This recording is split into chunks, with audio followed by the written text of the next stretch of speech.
请谨记，不可延误。是太后。太后军令800里加急。太后，夜已深，太医再三嘱咐您风寒入体，也转为肺疾，万不可在劳神熬夜。皇上，这江南13州水患，数10万百姓在水中等着我的政绩章程。月儿还小，我怎么能休息？太后，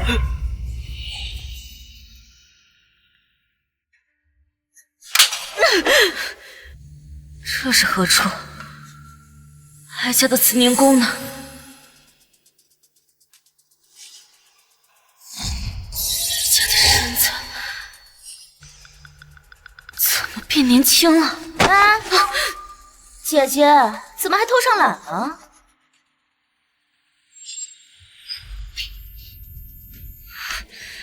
哀家批阅奏折猝死，竟横穿到安澜县县令家小嫡女身上，看样子还受尽了屈辱。弄什么呢？今天中午不把那一堆脏衣服洗完，馊饭都没得你吃。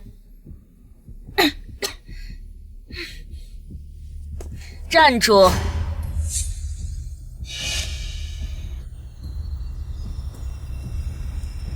县令，你敢命令我？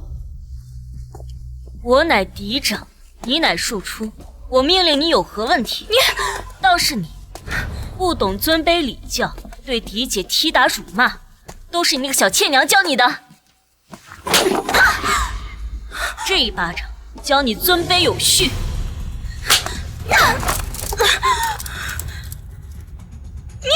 这一巴掌是还你方才打我的。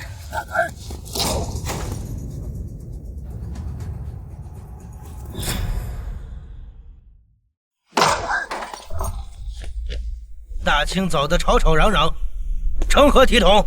爹，你可得为女儿做主啊！谢宁雪她疯了，她不仅偷懒不干活，她敢打女儿。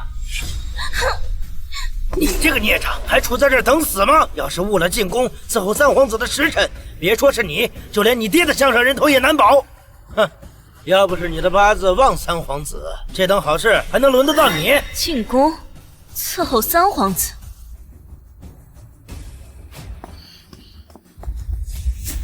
这容貌竟然跟哀家年轻时一模一样。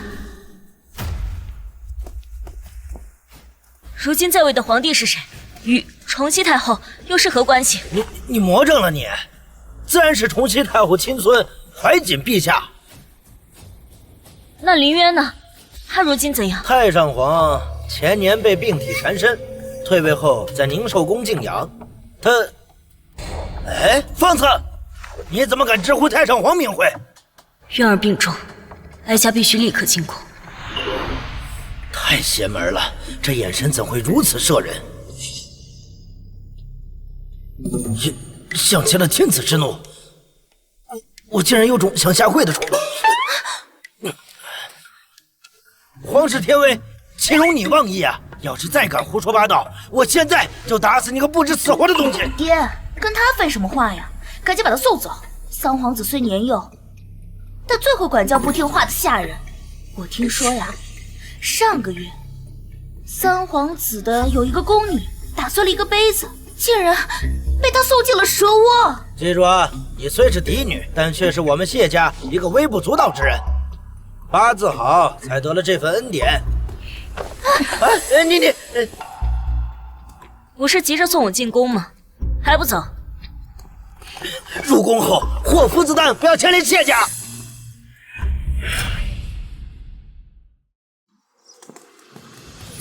没想到本宫竟以这种方式重回这大梁皇宫，时光荏苒，竟已过了40余年。这里便是三皇子的寝宫，往后你便在这里当差。小皇子性子急，你可得好生伺候。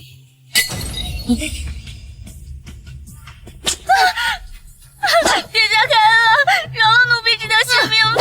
来人，剜了他的眼睛喂狗！妈耶，这简直太狠了！不要命了，他可是三皇子，她母妃是，可是当年世上最宠爱的皇贵妃。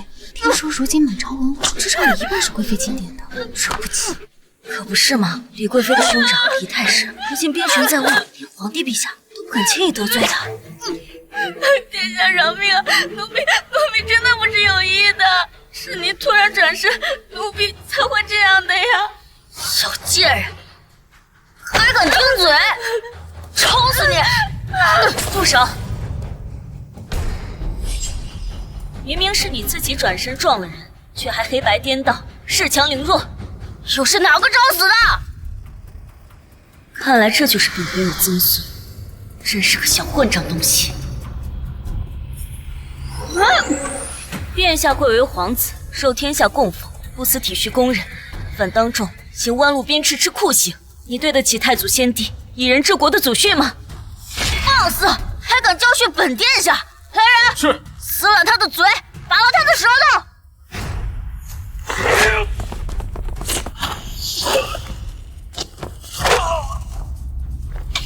小贱人，竟敢还手！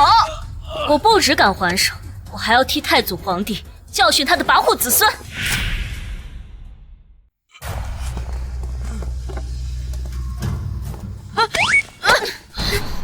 狗东西，请该打本殿下的屁股！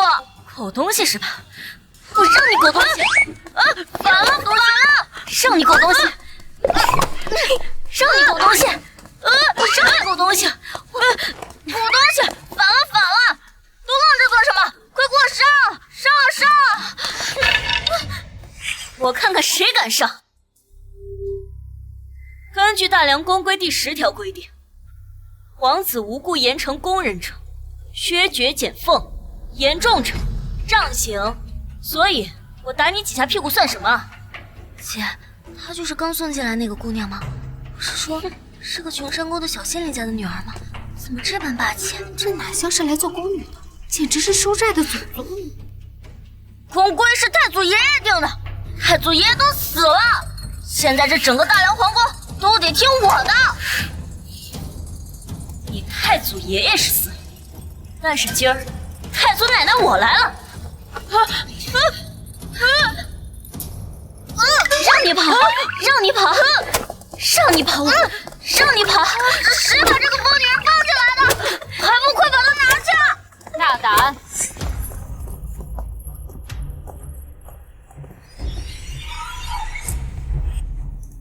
一个宫婢也敢对皇子动手？参见陛下，参见贵妃娘娘。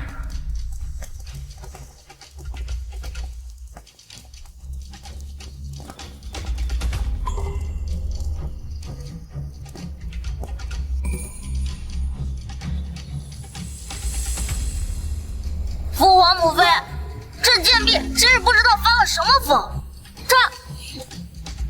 奇怪，这疯女人的眼神怎么比皇爷爷还可怕呀？李儿莫怕，有你父皇为你做主，何人欺你？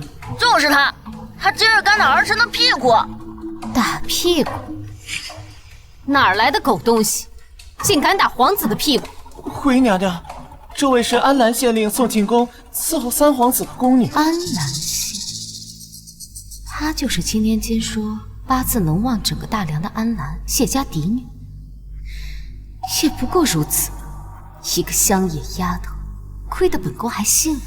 能入宫为婢，也是你全族修来的福分，还敢对皇子动手，果真是山野之地养刁民。来人，在，将他做成人质，关入水牢。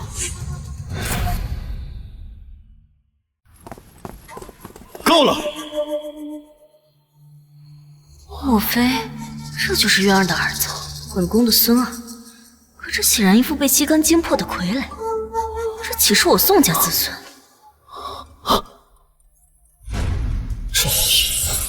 这神态竟和在太庙府邸皇祖母的画像一模一样。陛下，这贱婢分明是包藏祸心，试图对皇室血脉不利。依臣妾看，理应对整个县令府上下施以炮烙之刑。无端对朝廷命官施以炮烙之刑，贵妃这是要陷陛下于不义。区县令之女，竟如此牙尖嘴利，殴打皇子，以下犯上，不处以极刑，难道还要加官进爵不成？先祖皇帝立大梁，以仁义为本，三皇子骄纵失德，纵谋行凶，臣女为护皇家声望，出手教训，何错之有啊？放肆！你算个什么东西？三皇子金尊玉贵，岂容你来教训？父皇，这贱婢今日敢打儿臣，明日就敢打你，就应该好好教训。怪不得我大梁日渐衰退，这小皇子到底在口出什么狂言？他说的也不无道理。如今国祚尚浅，四方诸侯虽已暂时归属，但若要长治久安，必不能寒乐百官之心。不愧是我宋氏子孙。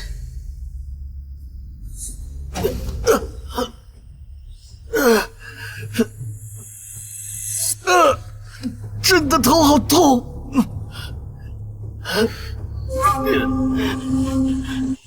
这是同心骨。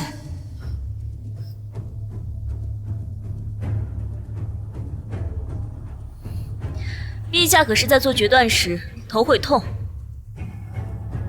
你怎么知道？臣女能治。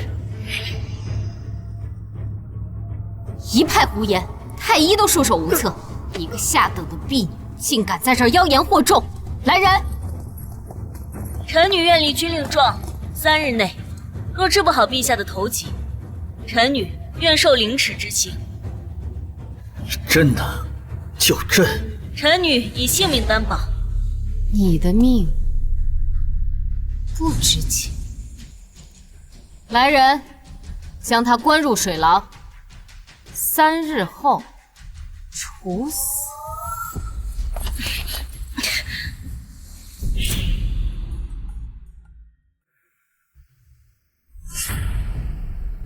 孙儿那青印，分明是同心骨。这皇宫之中，怎会有巫蛊之术？还有本宫的渊儿，也不知如今怎样。快吃吧，吃不了几天饱饭。我们三殿下呀，可是贵妃娘娘的心头肉，自打娘胎里生下来，就无人敢惹，敢动她的屁股。你也是活腻了。适合放下，滚！不识好歹。如今贵妃娘娘说的话可是堪比圣旨，处理你个小东西，比捏死一只蚂蚁还容易。没想到这皇贵妃竟还敢干涉朝政。小公公，你看这是什么？你给咱家吃了一个蟑螂？不是，是毒药。你个亲娘嘞！你这是要绝了咱家这半条命根啊！早知道还不如吃了屎壳郎呢。想活命吗？想。灵寿宫如今的管事公公是谁？是苏公公。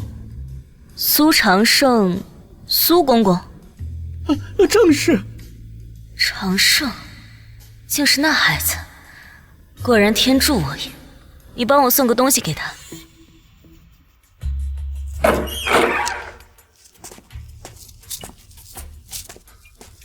是谢姑娘。你真是……长胜，是哀家。是哀家。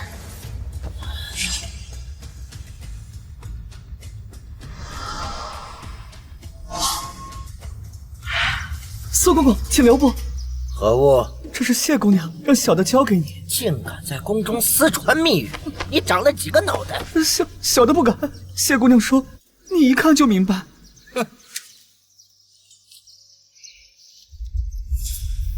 这笔记这符号，这名字，分明是崇禧太后她老人家写的呀！不可能，老太后已仙逝40余载，可这容貌神态……长生，你老了，也难怪当年哀家走时，你才20出头，如今已是花甲之年。太后娘娘真的是您吗？奴才不是在做梦吧？可是您怎么会？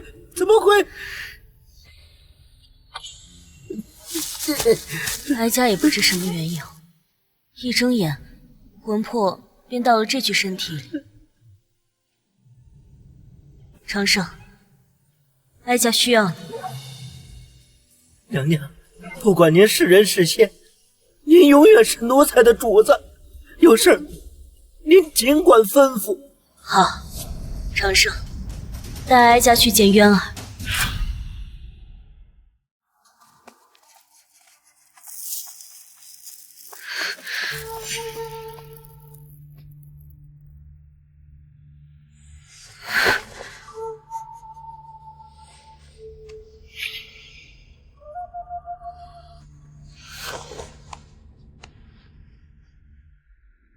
果然是中了棉蛊。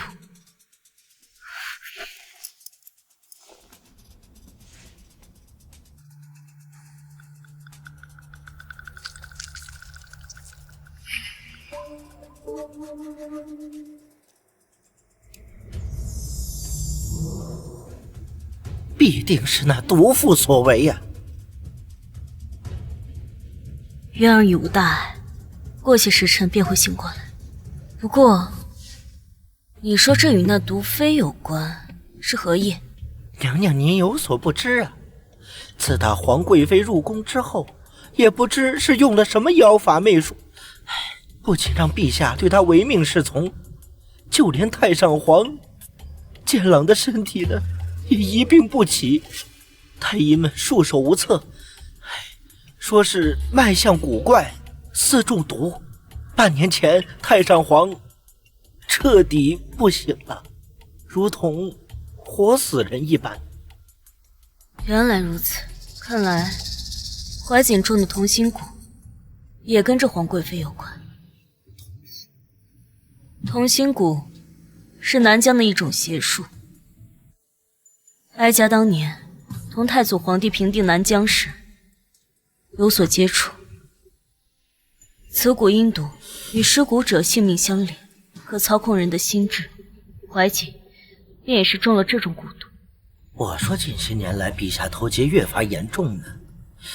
哎呀，娘娘，想必你也有话对太上皇说，老奴去外面守着。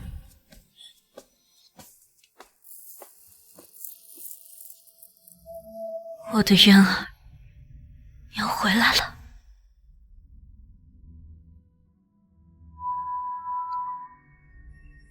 你这左手阴雨天可还疼？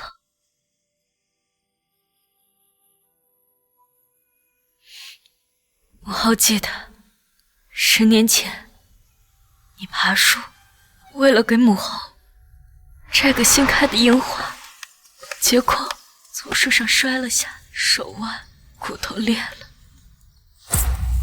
渊儿虽然后来接好，可还是落下了病根。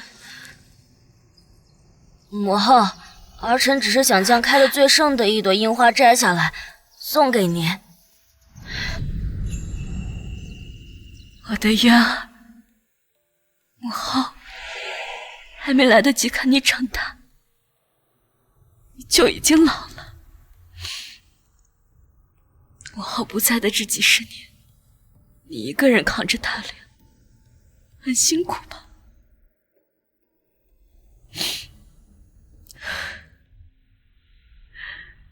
我的渊儿，快快好起来，好起来，就能看见我了。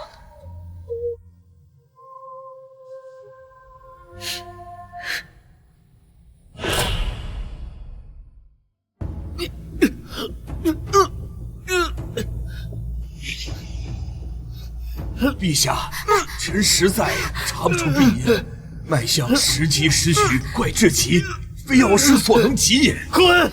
都给朕滚！都怪那个贱人，装神弄鬼，说什么能治，分明是存心折辱的意思。此事臣也略有耳闻，谢家一个不受宠的闺中女子，大字不识，还狂言能治好陛下之疾，真是大言不惭呐！谁说我不能治了？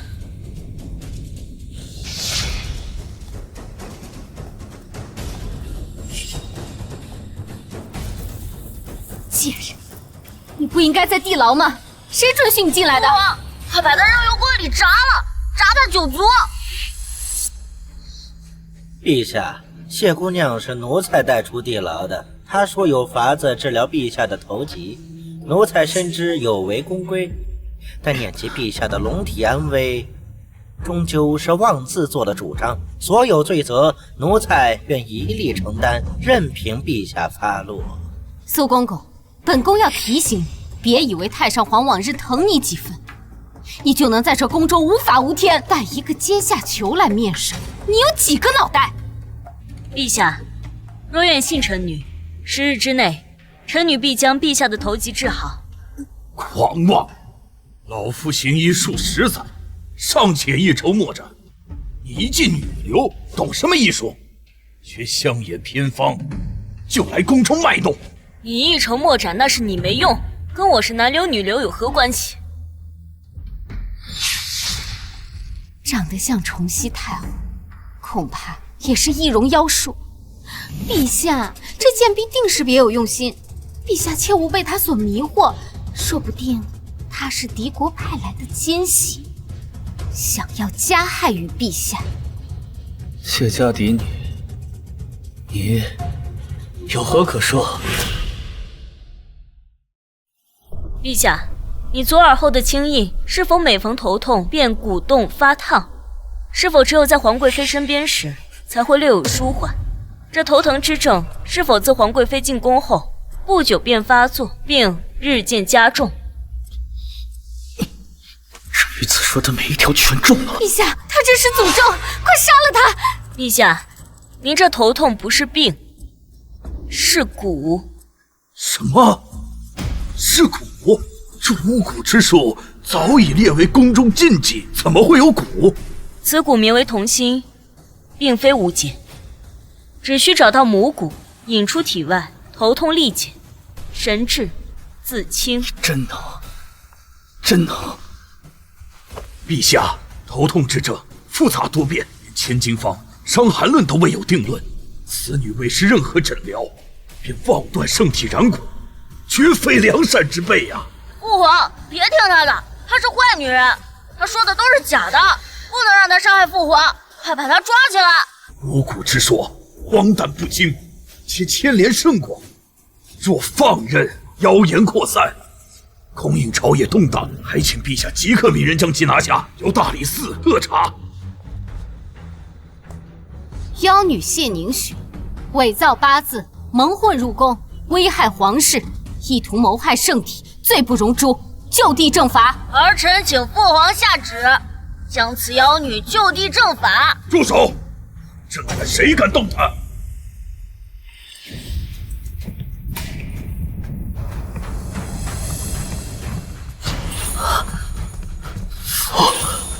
怎么回事？这老东西怎么突然醒了？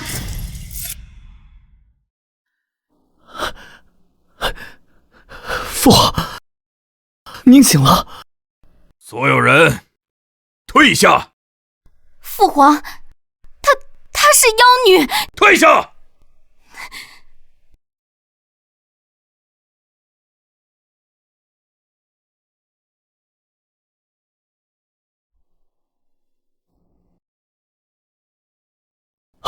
儿臣宋凌渊拜见母后。渊儿快起。谢母后。母后，你该叫太祖皇奶奶。太祖皇奶奶，就她。父皇，您是因为她治好了您的顽疾，所以给了她这个封号吗？哼，这可真是滑天下之大稽。他要是太祖皇太后，儿臣就是太祖皇帝了。放肆！放你的臭狗屁！儿臣承认谢姑娘眉宇之间与太祖皇太后画像确实有几分相似，但她必定只是一介臣女，想让朕叫她。朕刚才跟你说了，叫太祖皇奶奶，你还敢叫她臣女？父皇，儿臣如今乃一国之君，岂能叫她一黄毛丫头太祖奶奶？黄毛丫头，叫你黄毛丫头，黄毛丫头，黄毛丫头，你黄毛丫头，黄毛丫头。锦儿说的没错。锦儿，她现在是一国之君，叫皇奶奶自然是不合适。这既如此，那不如什么？换个人当皇帝。这样他最多只是个藩王，私底下叫皇奶奶有何不可？你说呢，渊儿？母后所言极是。锦儿，你四弟燕王屡立战功，朕看他也颇有治国之才。你若是……父皇，国君之事岂可儿戏啊？那是叫还是不叫？叫！该叫什么？皇奶奶，跪下叫！太祖皇奶奶。好的，乖孙。太上皇想让您入住您曾经的寝宫，但您说不要太过引人注意，便将您安排到这处宫殿。渊儿有这份孝心即可，但我不想宫中之人肆意揣测。就这里吧，挺好。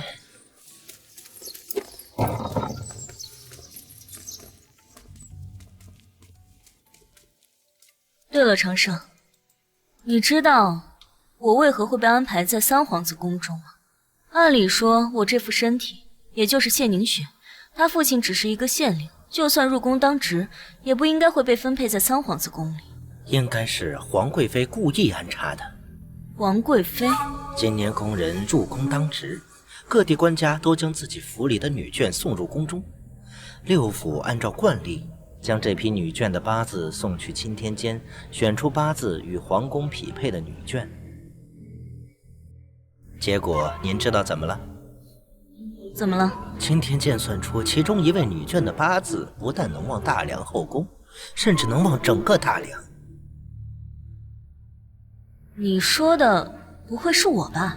正是太后娘娘您，所以老奴想应该是皇贵妃得到了此消息，所以将您安排到了三殿下的寝宫。原本是想让您望一下三殿下，结果没想到碰上了他这辈子最大的刺头。给他安排寝宫，还是距离陛下御书房最近的未央宫。是的，娘娘。那谢家女治好太上皇的文集，现在在太上皇面前十分得宠，不仅赐了她寝宫，还许她不必自称奴婢，称她是大梁皇宫最尊贵的客人。我呸！还最尊贵的客人，他是个什么东西？娘娘，奴婢不是个爱挑事的人，但奴婢方才看见那谢家女与陛下有说有笑，很是亲密呢。果然是个骚蹄子，破了本宫的冕梏，还敢跟本宫抢男人，本宫看你是活腻了。秋菊，准备燕窝，跟本宫去御书房。是娘娘。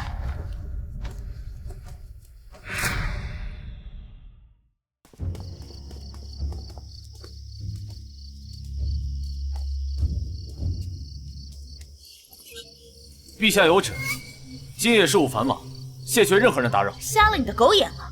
这可是皇贵妃娘娘，怎能是打扰？还不滚开！狗奴才，敢拦本宫！贵妃娘娘这是仗着身份，要抗旨。哟，这不是我们谢大能人吗？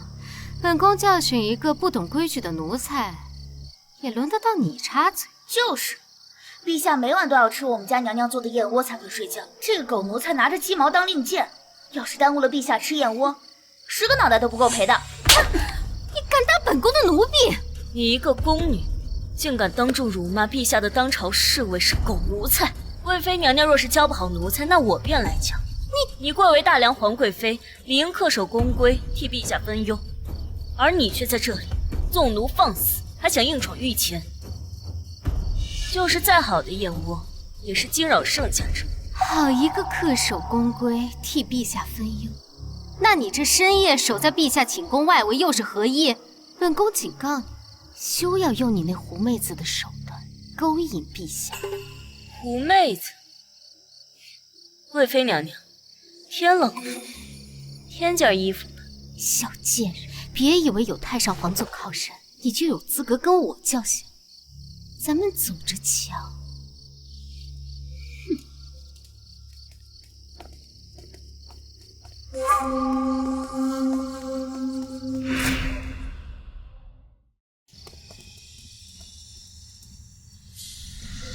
陛下，这岭南水域相关文书以及南疆战报已于2日前送来，陛下可有审阅？还未审阅。前2日皇贵妃闹情绪，正花时间多陪陪她。陛下既是一国之君，应当以国事为主。孙儿知道，今晚一定把前几日累积的奏折都批了。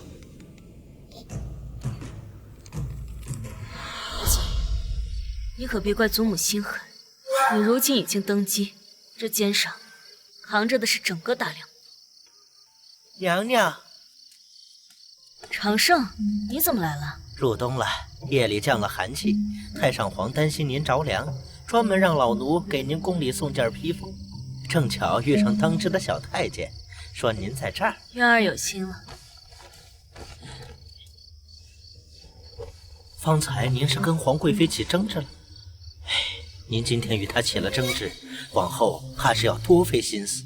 本宫本是开国帝后，当年与太祖皇帝相伴，北击匈奴，南扫蛮夷，又岂会惧她一个小小的后宫嫔妃啊？娘娘说的是。正好你来了，待会儿怀瑾办理完公务，你帮我把这个给他。拿给陛下，这个是他的同心骨中毒已深，一时半刻我又想不到解决办法。这是我特意为他配制的香料，里面添加了几味特殊药材，他带在身上可暂时缓解头疾之症。娘娘有心了，不过这同心骨之事，给陛下说吗？他会信吗？这也是。陛下与皇贵妃不管怎么说，也有近10年的感情。那皇贵妃又是三皇子的生母，就算是告知了，一时半会儿，陛下也是无法接受。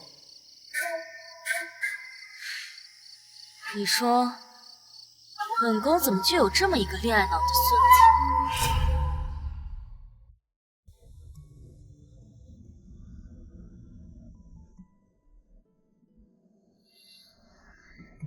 渊儿这身体，一日比一日好。谢谢母后，是您的医术好。渊儿不知道，母后能再次见到渊儿，心里有多高兴。儿臣也一样，儿臣太想你了，母后。皇上驾到！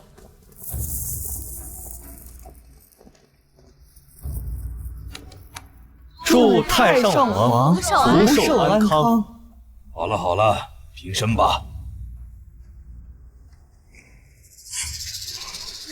谢姑娘，这来的可真早啊！不知道的还以为昨日谢姑娘彻夜照顾太上皇，夜里都未回自己宫里。这皇贵妃说话这么难听，是拉了屎没擦嘴吗？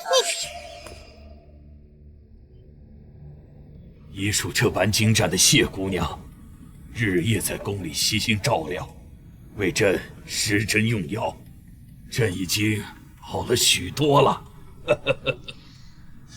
听闻谢姑娘医术高明，不知可否给灵儿也看看？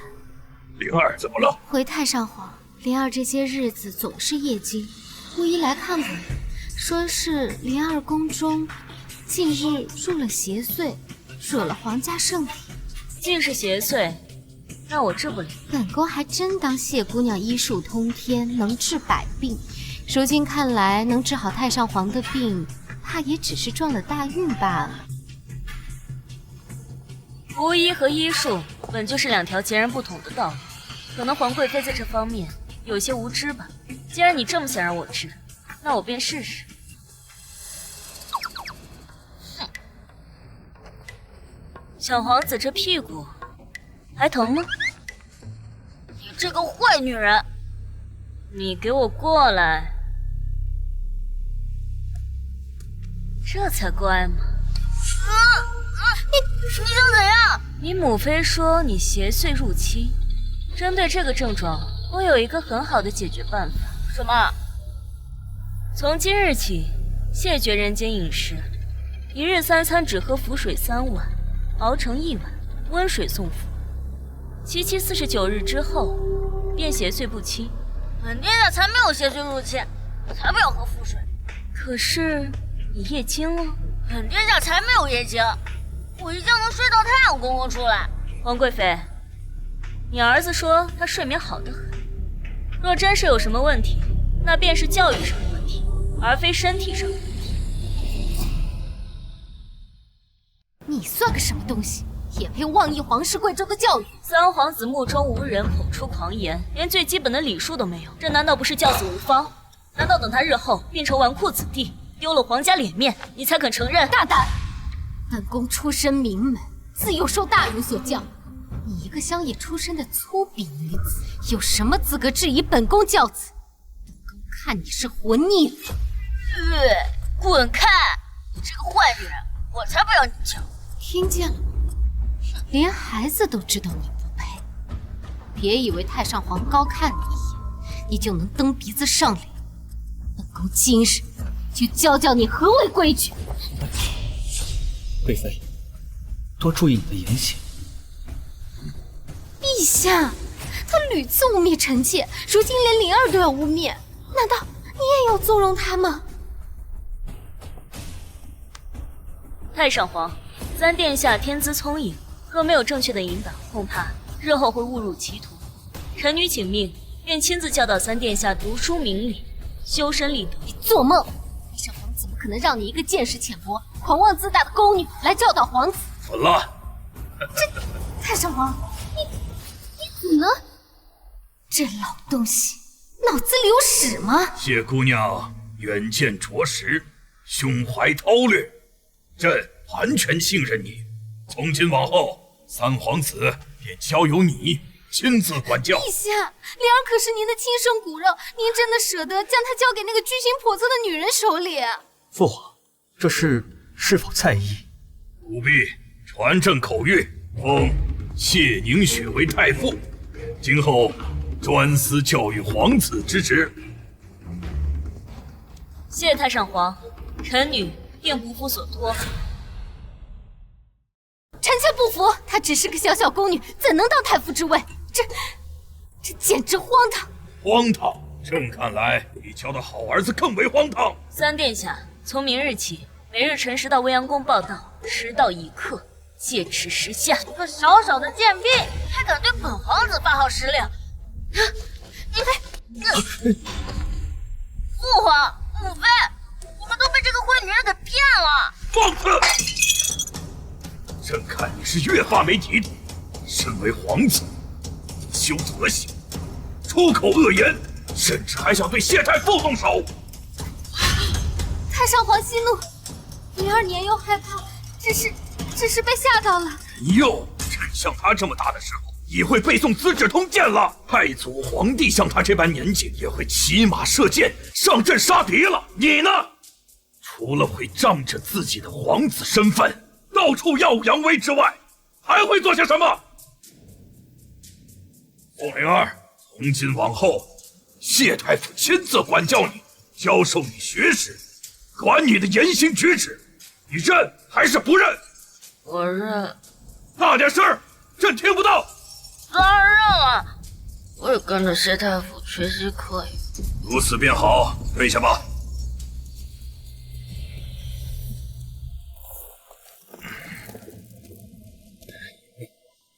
母后，对于儿臣刚才的安排，你可还满意？渊儿做得很好，渊儿如今已是太上皇，金口玉言，不必事事都来问我吧。好。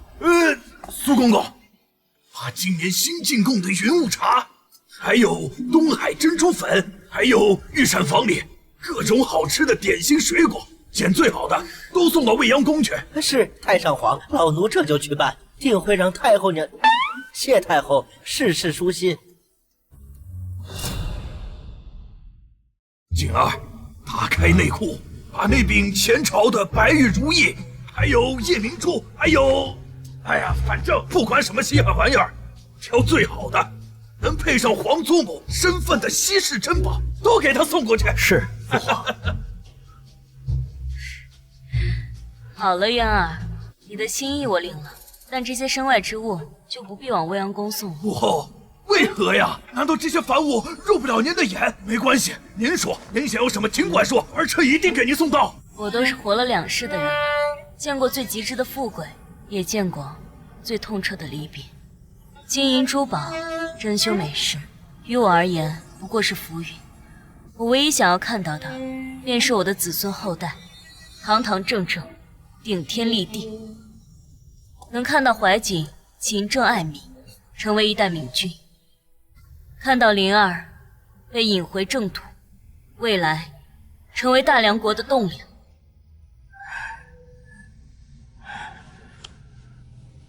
母后，您的一片良苦用心，孩儿明白了。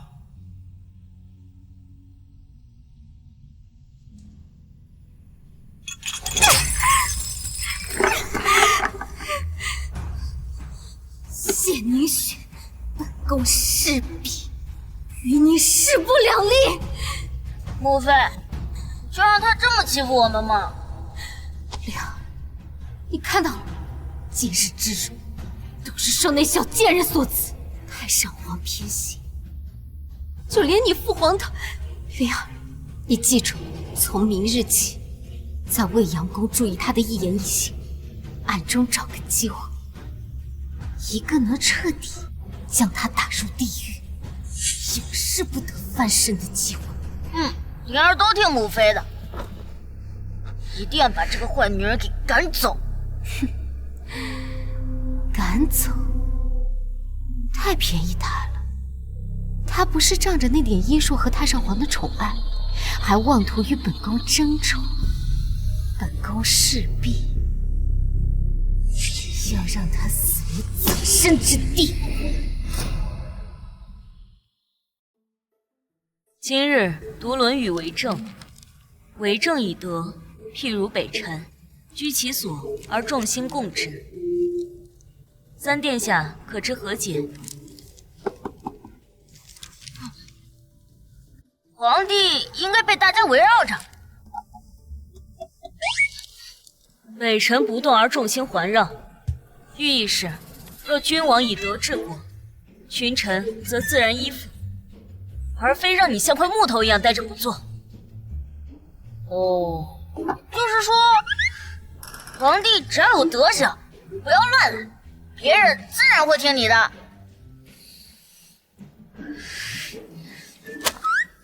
身为皇子，德行为先，此句发上20遍，细细体会。坏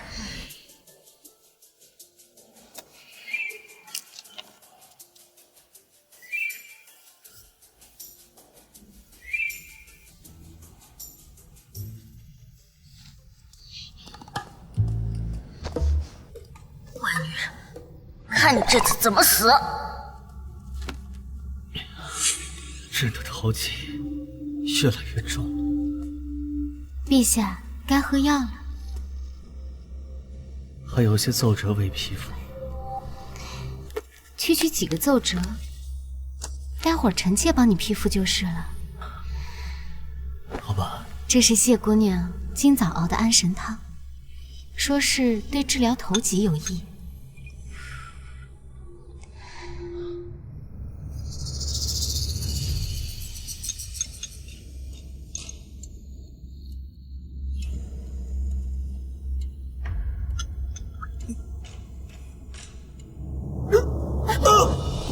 陈太医！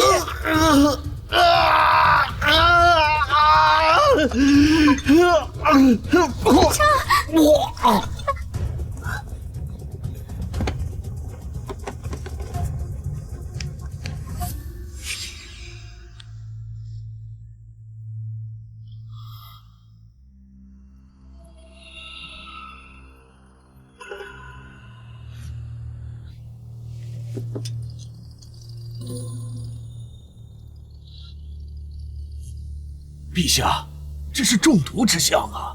怎么会中毒呢？这安神汤乃是谢姑娘亲自所熬制，此药绝非安神汤，里面混入了极阴寒的毒草，药性极烈，服后会伤及脾胃，故而上吐下泻，更会刺激头部旧疾，令头痛加剧。若长期服用，会损伤龙体，危及性命啊！危及性命？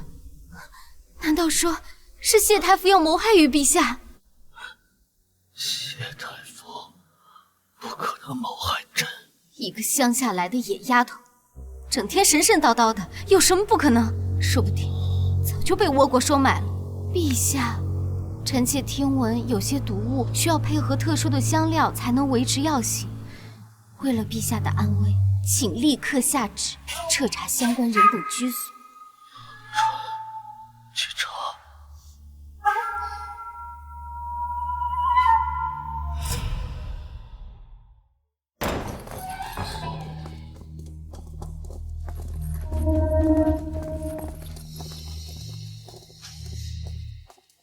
这是何意？谢凝雪，你在陛下的药里下毒，陛下如今上吐下泻，头痛欲裂，本宫奉旨搜查赃物，给本宫搜。是。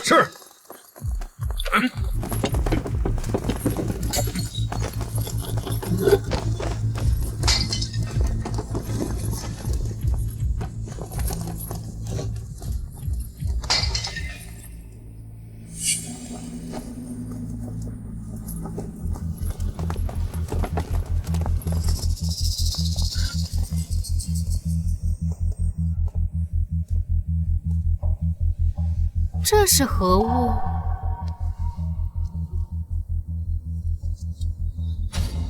此香囊内所藏药材与陛下所中之毒药性同源呐！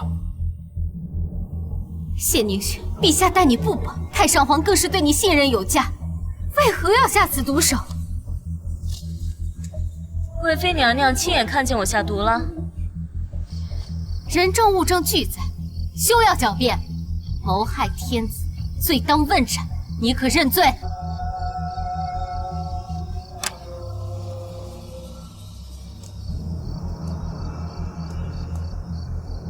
带我去见皇上。见皇上？你以为你是谁？危及龙体，斩立决都不为过。别说皇上，就是太上皇来，也保不住你。我的生死，就不由贵妃娘娘负心。死到临头还敢嘴硬？我自己走。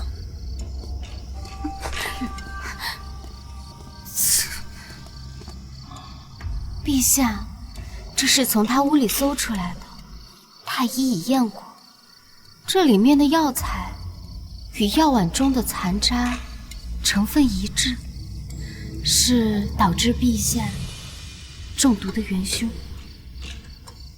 谢太傅，你作何解释？陛下，容臣女问几个问题。你问。太医，若按你所说，此物需长期服用才会危害性命，而陛下只是今日服用，反应便如此剧烈，是否不符合常理？理论上，若体质敏感或一次性药量过大，确有可能。若臣女真想下毒，会有如此蠢笨、极易追查到自身的方法吗？在众目睽睽之下献上汤药，岂不自寻死路？陛下，休听他诡辩，他就是利用这样的心思，想要反其道而行之。贵妃娘娘可有证据证明，这药中之毒是出自臣女之手？笑什么？这碗药不是你亲自熬制的吗？这呈给陛下的东西，当然是我亲手熬制。那还有什么话好说？贵妃娘娘怕是脑子有问题吧？我只说这药是我亲手熬，我可没说这毒是我亲手下的。这药汤自熬制之后，再到陛下手上，可不只是经我一人之手，是贵妃娘娘端给陛下的。放肆！小小太傅也敢将本宫牵扯其中？这碗药可是你宫里的人端给本宫的。哦，是吗？那不如将我宫里端药之人带来。准。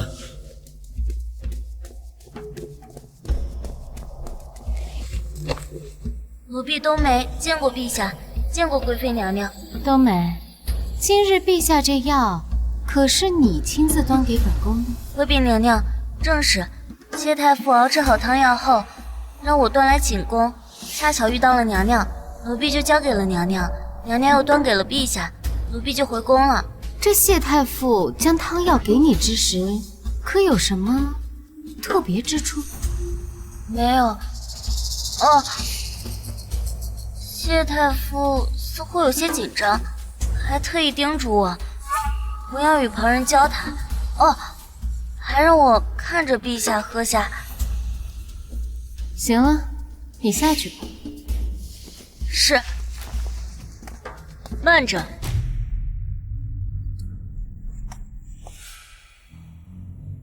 谢太傅。冬梅，你这刚来我宫中2日，你之前是在哪个宫中啊？奴婢说。奴婢是贵妃宫里的。是吗？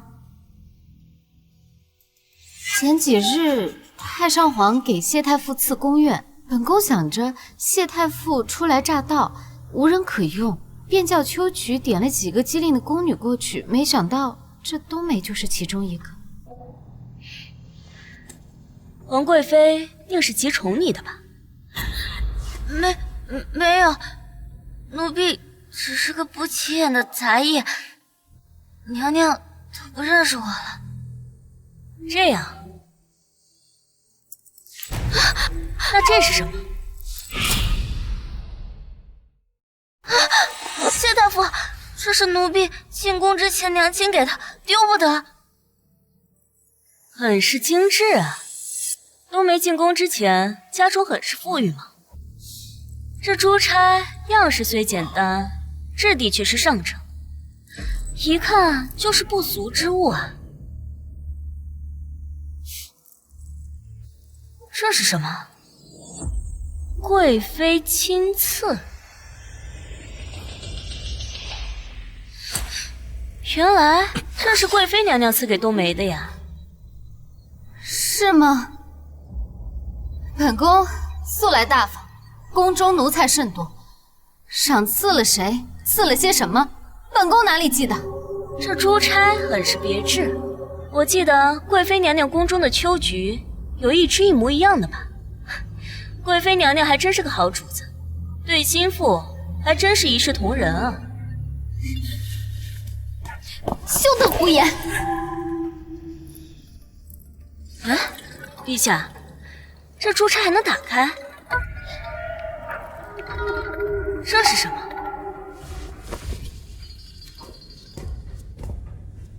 文太医，过来看看，这是何物？陛下，这些……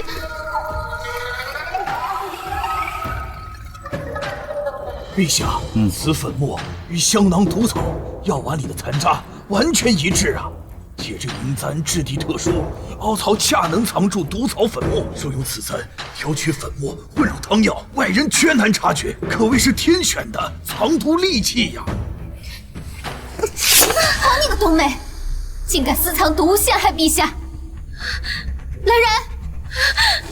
陛下饶命！奴婢只是一时的鬼使神差，陛下饶命！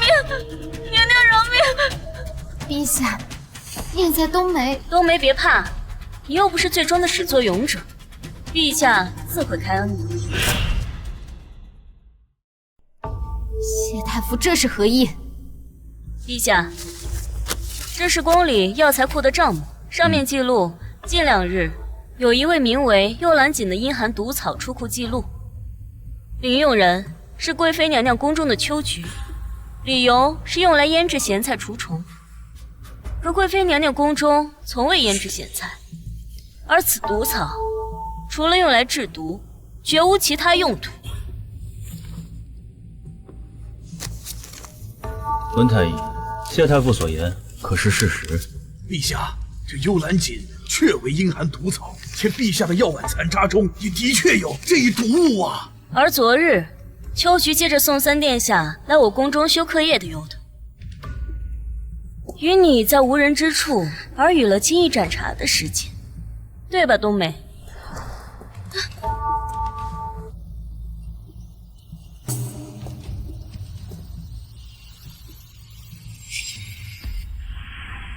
陛下，我便有理由怀疑此毒物便是内侍，由贵妃宫中的秋菊交给冬梅的。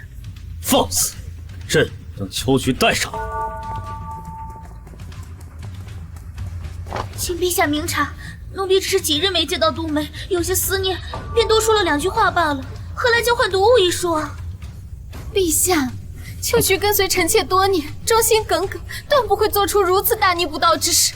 倒是谢太傅急于洗清自身清白，臣妾尚能理解，只是这般平白污蔑好人，牵连无辜，实在是太过分了。好一个忠心耿耿，就是有点太耿耿了。若是贵妃娘娘替秋菊叫冤，那不妨将你宫中的幽兰锦取出。这种毒药极其稀有，进出库房皆有记录。若是贵妃宫中剩余的克数能对得上，那便是我冤枉秋菊姑姑了。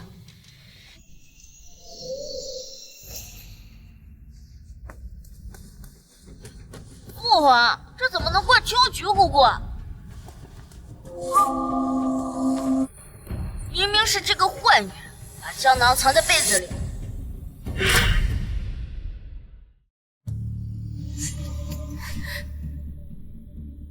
谢宁雪，那你倒是说说，这藏着毒物的香囊为什么偏偏在你宫里搜出？你真是枉为人母，已经为了一己私欲，将自己尚未明辨是非的孩儿拖下水。你休得给本宫乱扣帽子！陛下，近几日冬梅行为异常，昨日秋菊来宫中，两人行为鬼祟，以防万一，我便在宫中撒了灵粉。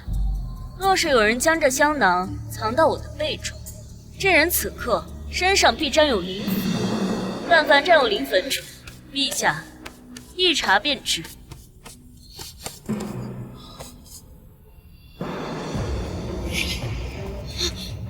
贵妃，你还有何可说？陛下，臣妾只是……陛下，都是奴婢一时糊涂，与贵妃娘娘无关。奴婢只是看你和太上皇都宠着谢太傅，将我家娘娘抛在脑后，所以为娘娘叫屈罢了。陛下要罚，就罚奴婢一个人吧。秋菊，小皇子也是受奴婢所指使，他那么小，什么都不懂，他以为只是做游戏，便将香囊放到谢太傅的房中。千错万错，都是奴婢的错。传朕旨意，宫女秋菊杖责50大板，杖毙即刻发往新者库，永不复有。陛下，不可啊！陛下，50大板会要了秋菊的命啊！陛下，陛下，求你了，陛下，臣妾真的知道错了，陛下。皇贵妃，教奴无方，禁足30日，不得踏出寝宫半里，期间不得再见三皇子。三皇子顽劣，罚半年俸，就交由谢太傅全权管束。不要，父王不要！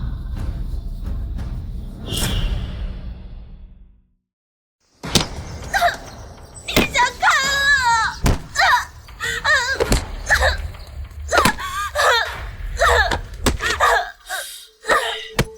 太后娘娘，您是怎会知晓小皇子会把香囊塞进您的床上，并且在床单边撒上灵粉呢？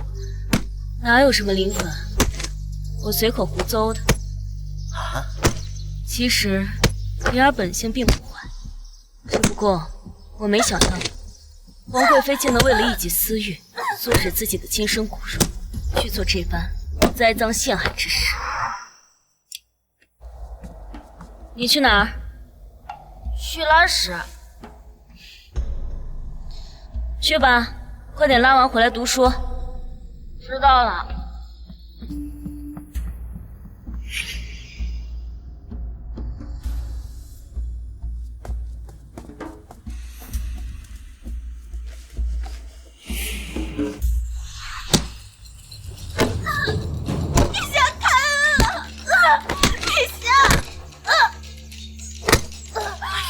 太惨了！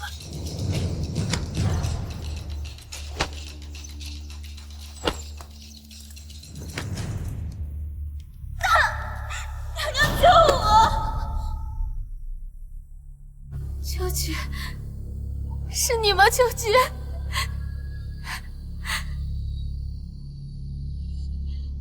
本宫为何成了这副模样？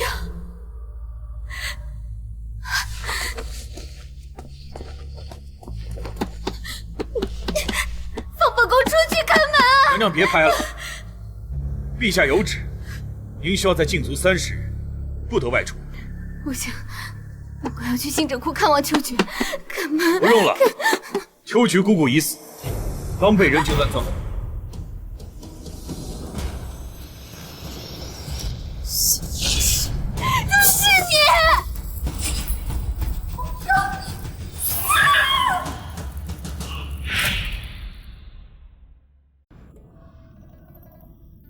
陛下这次对皇贵妃是真动怒了，禁足30日，不得见三殿下，这在以往是从未有过的。看来陛下渐渐是看清了他的为人，不再一味姑息了。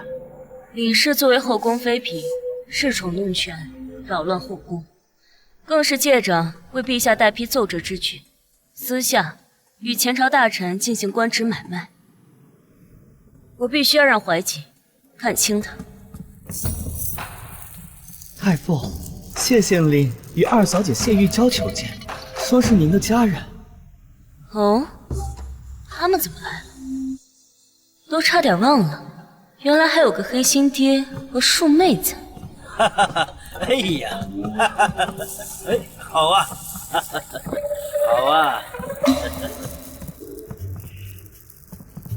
哎呀，雪儿啊！哈哈，为父听说你如今是陛下亲封的太傅，真是光宗耀祖啊！哈哈，这么好的机会，老夫可不能放过，一定要离开那穷乡僻壤，让女儿给老夫弄个金官当当。哎呀，姐姐如今真是飞上枝头了，这位央宫可真漂亮啊！这个贱人都能飞上枝头，我可比她强多了。你们方才叫我什么？姐姐啊，自然是雪儿啊！你们之前不是叫我贱人、孽障？你还曾说我虽是嫡女，却是谢家微不足道之人。入宫后福祸自担，与谢家再无干系。这才不到半个月，就着急攀亲带故了。哎呦，那都是为父锻炼你，不就是想让你日后能在宫中努力上进吗？如今你贵为皇子太傅，总能在陛下面前说上话。你看，要不让陛下给为父调个金官当当，哪怕是6部里的闲职也行啊。金官？是啊，姐姐，咱们终归啊是一家人。妹妹如今我及笄之年已过，这京城中的世家公子、王侯将相，姐姐也帮忙牵个线嘛，总不能让我在那个小地方待一辈子吧？父亲想升官，妹妹想高嫁，正是。做什么春秋大梦呢？我看你们是没睡醒吧？谢玉娇，你，谢宁雪。大断骨头连着筋，生你养你，没有为父生你养你，哪来你今天的破天富贵啊？我拉波娘家啊，拉伯娘家本就是天经地义，生我养我，谢谢令你扪心自问一下。我母亲在世时一便宠妾灭妻，我母亲去世后一便纵着谢玉娇跟她那个小妾娘欺我辱我，还把我母亲留给我的嫁妆悉数占了，甚至不管我的死活，将我送到宫中为奴。现在你倒是天真了，说什么打断骨头连着筋这种屁话。那都是为夫为了锻炼你，吃得苦中苦，方为人上人。若不是为夫苦心磨练送你入宫，你哪有今天？这丫头怎么回事？以前唯唯诺诺的，现在我说一句，她顶我3句。我谢凝雪能有今天，靠的是我自己，与谢家无关。既然当初你们选择与我撇清关系，那如今也别来攀关系。送客。谢凝雪，你别给脸不要脸啊！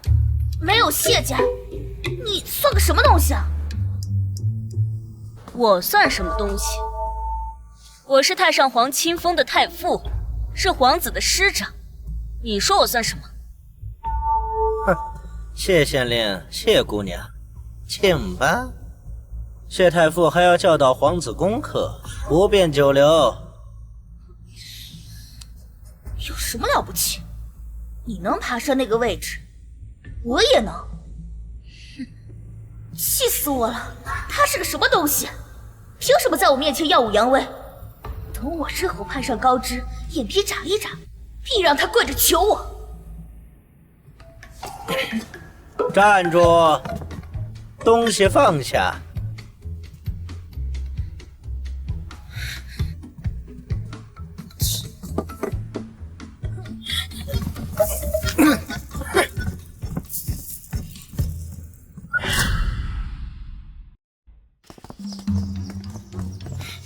爹，咱们就这么被他赶出来了？我的婚事，您的官职，就都泡汤了。哎呀，别说了，还嫌不够丢人吗？如今他翅膀硬了，不认我们了，能有什么办法？二位可是谢县令和谢二小姐？正是。你是？奴婢是贵妃娘娘身边的宫女，娘娘听闻二位入宫，特命奴婢在此等候，请二位一步一叙。爹，是皇贵妃娘娘的人。皇贵妃真是天助老夫也，看来这一趟没白来呀！能够攀上皇贵妃，那死丫头不得反过来跪求老夫？有劳姑娘带路。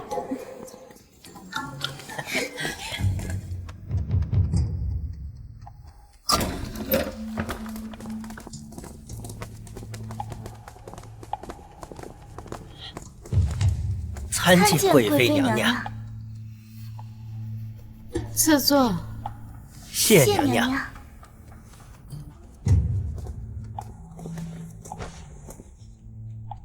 请用茶。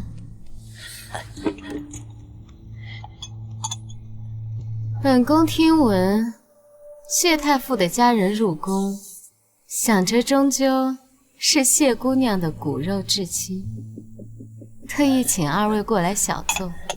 怎么，二位在未央宫似乎受了委屈？让娘娘见笑了。那丫头如今身份不同，连亲爹都不认了。她还让一个老公公把我们赶了出去，全然不顾父女姐妹之情。哦，竟有此事。谢太傅如今身为皇子师表，理应更注重孝道礼仪才是。如此对生父与亲妹妹，着实令人心寒。说到底，她一个未出阁的姑娘家，整日混在男人堆里，性子野，心也大。若是早早许了人家，何至于此？娘娘的意思是，谢家也并非什么肛门大户，这女儿家小时候一定也都会定个娃娃亲吧，比如哪个山沟里的猎户，亦或是哪家老实本分的庄稼人？哎呀，娘娘这一提，下官倒是想起来了，确有其事啊。早年在乡下老家，确实给他定过一门娃娃亲，对方是个山里的猎户，姓王，王猎户。哈哈。这婚约乃是父母所定，天地为证。他如今再风光，也不能违抗父母，背信弃义吧。若是叫朝臣百姓知道，谢太傅是个背弃婚约、嫌贫爱富之人，下官这就修书一封，让那王猎户拿着婚书前来京城求亲。等他沦为猎户之妻，看他还如何嚣张啊！哼！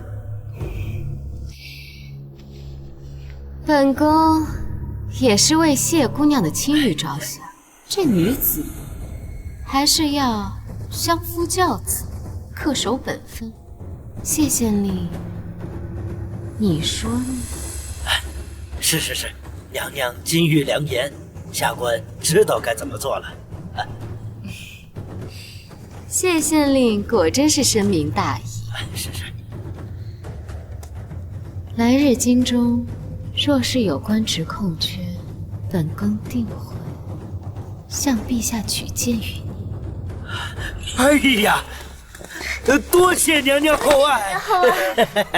谢凝雪，本宫倒要看看你这堂堂太傅如何应对父母之命的婚约。你就等着身败名裂吧。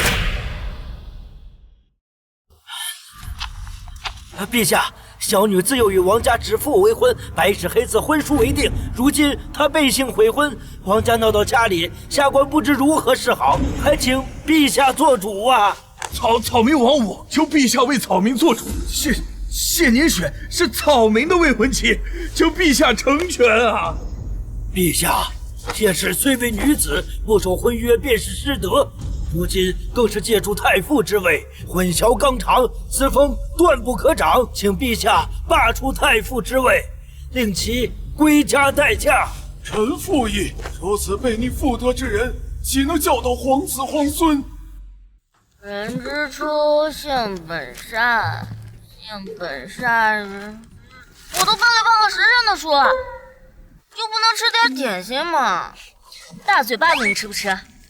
看你现在都胖成什么样了，还吃点心呢？再长肉了搁哪儿啊？赶紧背书，背完了就能吃点水果。人之初，性本善。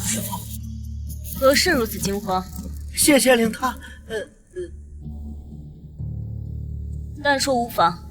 谢县令带着一个山野莽夫，在早朝上当着陛下和众位大臣的面，声称是您自幼定下的娃娃亲。娃娃亲？这便宜老爹又搞什么花招啊？那人自称是王猎户，说你悔婚有违妇德，几位老臣当时就怒了，说一个妇人怎可担当太傅之职，应当立即罢黜，回家完婚，相夫教子才是。太好了，这乖女儿要出宫嫁人去喽！快，太傅，您若是要出宫嫁人的话，本殿下可赠你10000两黄金。不嫁，咱不嫁。去看看。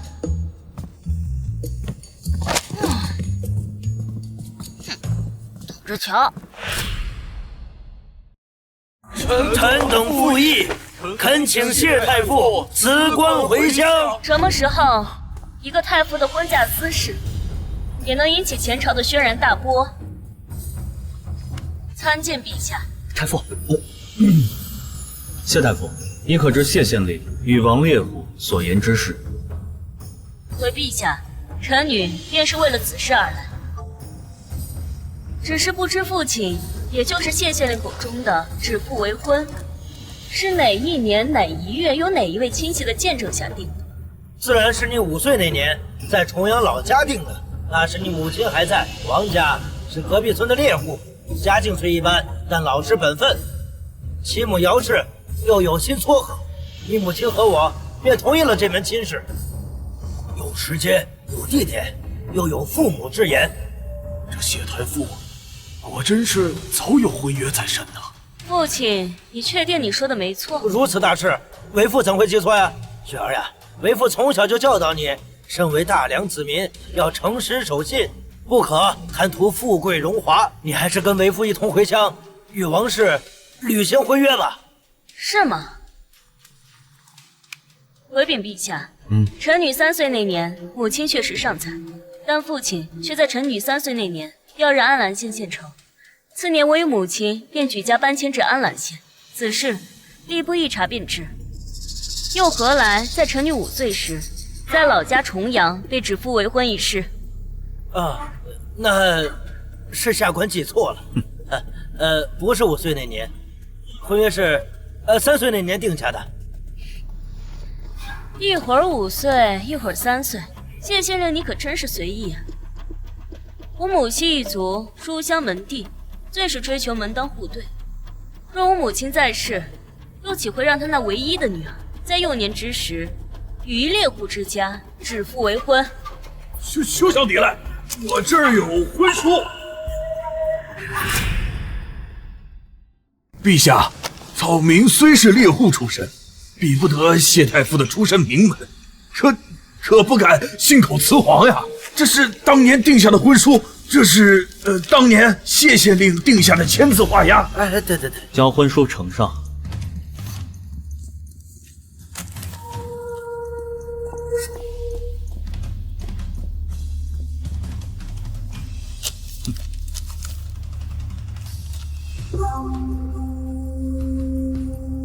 陛下，这婚书可否给臣女看看？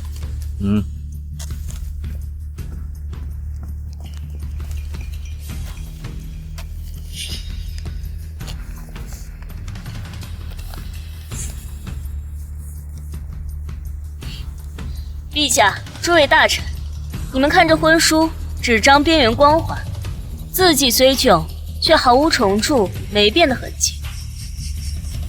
尚书大人掌管文书典籍，你可识得这纸张？陛下，此纸是近年才出的云纹纸，并非20年前的粗麻纸。且这墨迹虽用特殊方法做就，但瞒不过行家，墨迹中掺了尘沙，这是近年来民间仿造的假书，20年前绝无可能。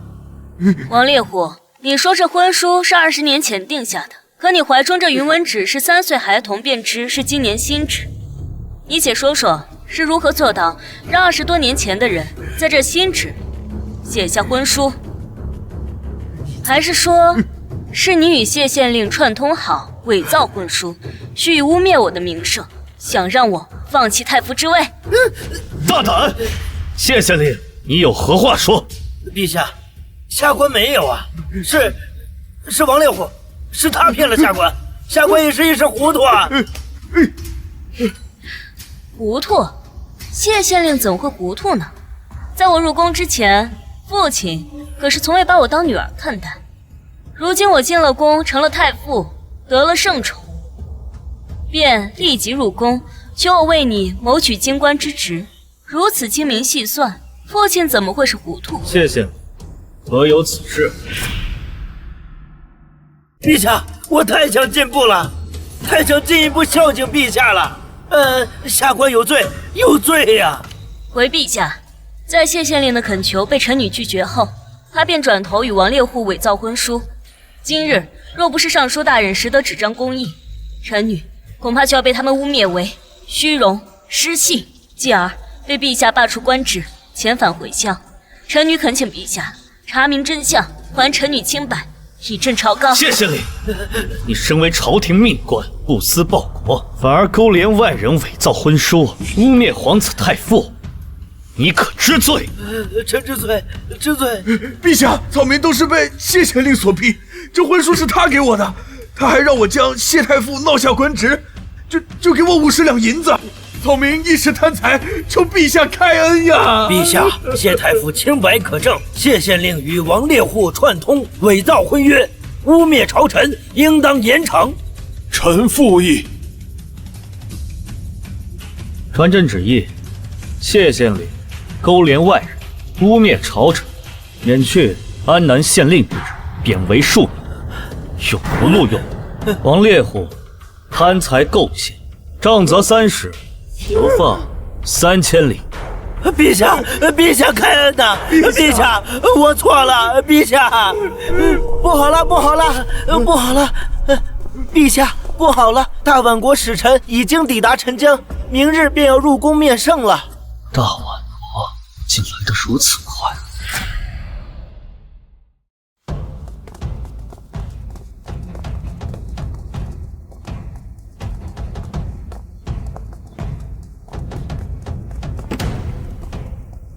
大宛使者吴乐参见大梁陛下。这大宛国简直是越发嚣张了。自从先祖皇帝与太皇太后双双去世，我大梁国力啊每况愈下，嚣张的何止这大宛国呀！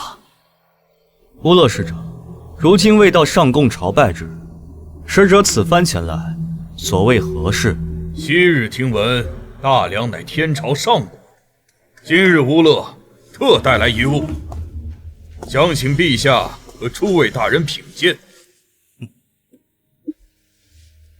若能识得此物，我大宛便继续年年纳贡；若识不得，识不得又如何？哼，那便请大梁卸下天朝上国的名头，从此与我大宛平起平坐。放肆！小小藩邦竟敢如此嚣张！若陛下觉得无法接受，大可请出贵国的能人异士上来，看看这是何物。先开。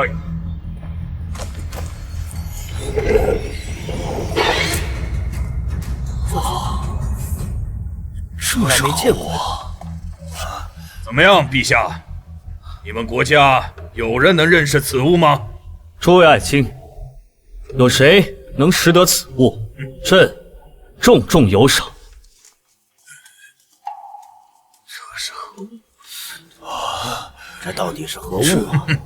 从来没见过呀！这木头架子绷上4弦，难道是挂衣物的？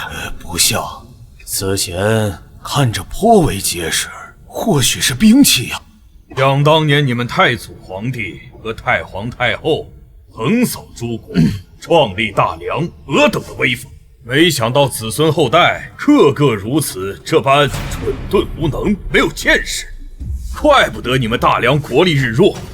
既是如此，这个小金毛怎么说话呢你？难道不是吗？此物在我们大宛国，就连3岁孩童都能识别并演奏，没想到在大梁竟成了无人识别的天外之物啊！还不承认自己蠢笨如猪吗？蠢笨如猪说谁呢？蠢笨如猪说你呢？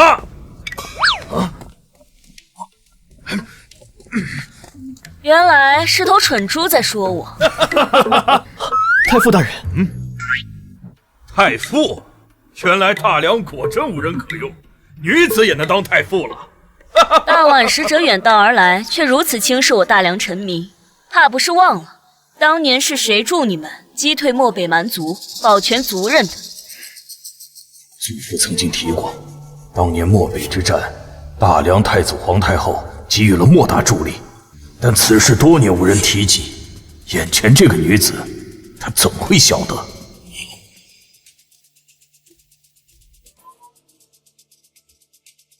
此物名为竖琴，源自西域，共有76根弦。我说的对吧，乌勒大人？谢太傅果然是见识广博，难怪深得太上皇的喜爱。老天哪，76根弦，这弹起来不得手忙脚乱呐！是又如何？这竖琴在我们大宛被誉为天使之琴，光会识得又有何用？要会演奏方能。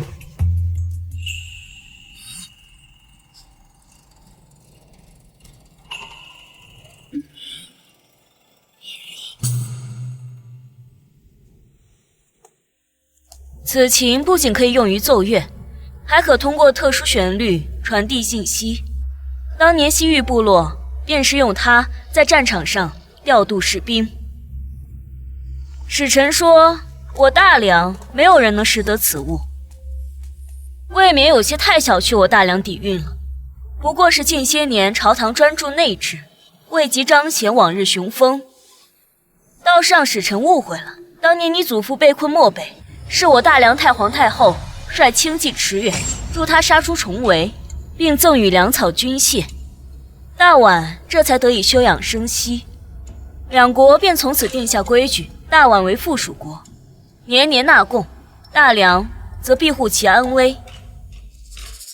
你今日带着此物前来挑衅，莫不是想背弃盟约？就是啊，这不是毁约吗？谢太傅果然博学，不仅识得竖琴，还知道一些陈年旧事。不过知道又如何？我大宛3岁儿童就能识别并演奏。若你真想证明大梁并非蠢钝如猪，不如与我比试一番。使者想比什么？就比这竖琴，你我各奏一曲，众人来评判。若我赢了，大梁需赠我3成；若太傅赢，我大宛便许你邦交之意。这竖琴毕竟是他国之物，太傅虽然识得，但未必精通啊。这若是输了，岂不正中他下怀？好，我答应你。陛下，万万不可呀！3个城池的赌注不能入儿戏呀！无妨，朕相信太傅。好。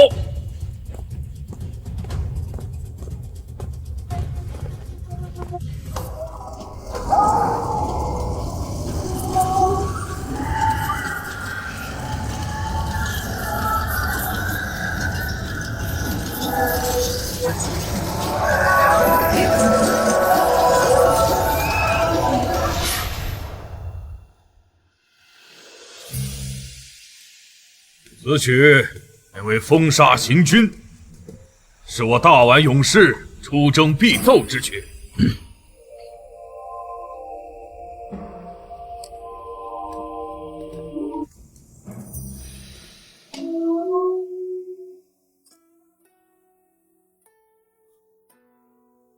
他竟然真能弹奏！这是大梁国耳熟能详的国乐，高山流水呀！这谢太傅真是神人也啊！不仅学识过人，奇技更是登峰造极呀！这怎么可能？竟能把大梁的国乐融入竖琴之中？我大梁国要如此人才，何惧他国挑衅呀？是有理。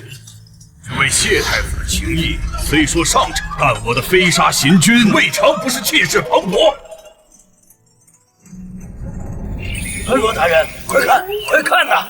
这蝴蝶都被太傅的琴声所打动啊！哇！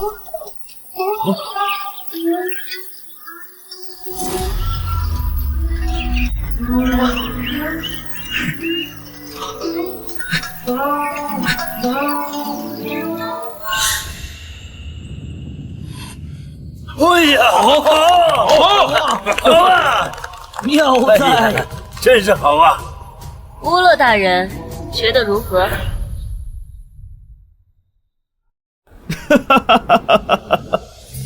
哎呀，乌勒使者，你觉得这一曲比之你大宛如何？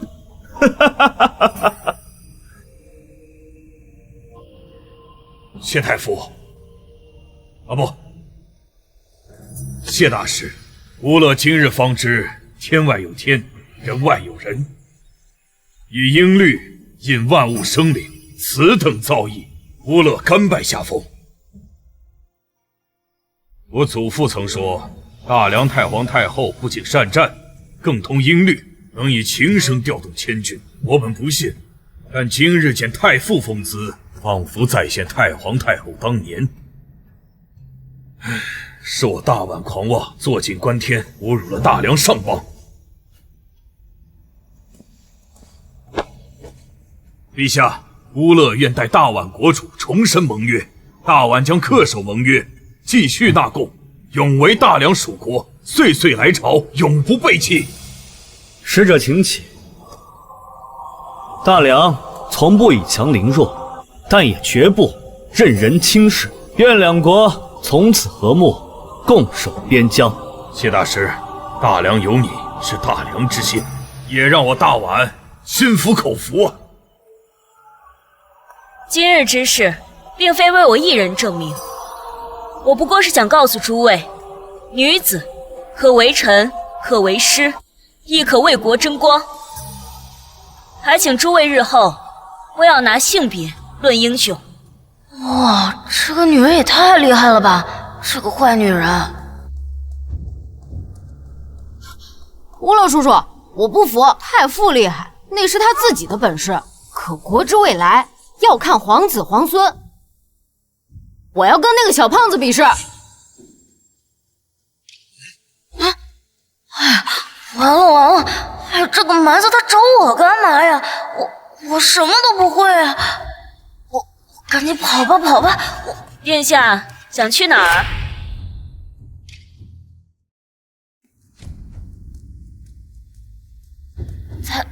太傅，我还要回去写课业呢。这谁不知道？三殿下文不成武不就，这还怎么比呀？岂不是在他国使臣面前丢尽国体呀？怎么，大梁的皇子不敢了？莫非是一个只会躲在女人身后的懦夫？大梁子孙没有懦夫。小王子想比什么？就比最简单的射箭。我大宛儿郎5岁开弓，7岁猎狼，你们大梁的皇子不会连弓都拉不开吧？既然小王子感兴趣，那比就比。既是比试，那应有彩头。若我大梁三皇子赢了，应如何？哼，若他赢了，我愿再加3成岁贡；但若我赢了，岁贡全免，还要你谢太傅当众承认大梁皇孙皆废物。好，不过射箭未免太过简单，既要比，那就比特别的，不如蒙眼射箭。啊？什么？蒙眼射箭？三殿下，睁着眼睛就射不中靶子，要是蒙上眼，说不定要闹出人命啊！蒙眼？确定要让这胖子蒙眼射箭？哎呦！太傅，灵儿近日都在课业上用功，这骑射有所耽搁，换点别的。这宋灵儿什么实力，他不知道吗？哎呀！陛下觉得可以换什么？太傅，我连剑都拿不稳。父皇，儿臣不要比这个。殿下可信我？信。可是那就没有可是。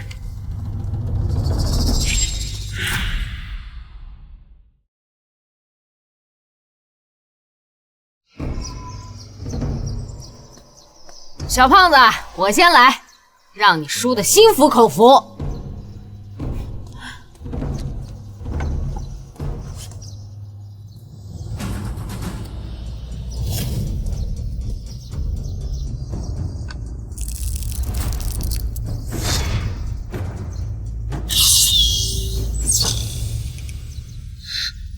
好了，好啊！哎呦，这可如何是好啊？完了，朕存了30年的脸面，马上就要丢尽了。该你了，大梁的三殿下，现在磕头认错还不算太丢脸。哼。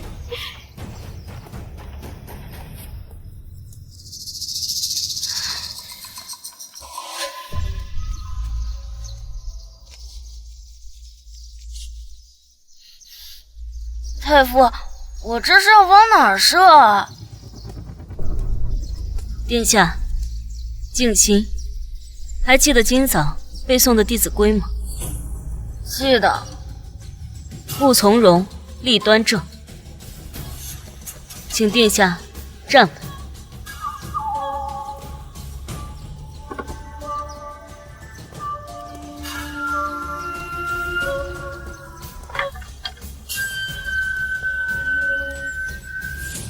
依深圆，拜恭敬，鞠躬。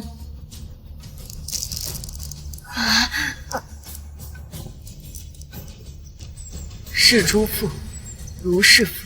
想象面前是你最敬重的父皇。言于忍，忿自泯。放。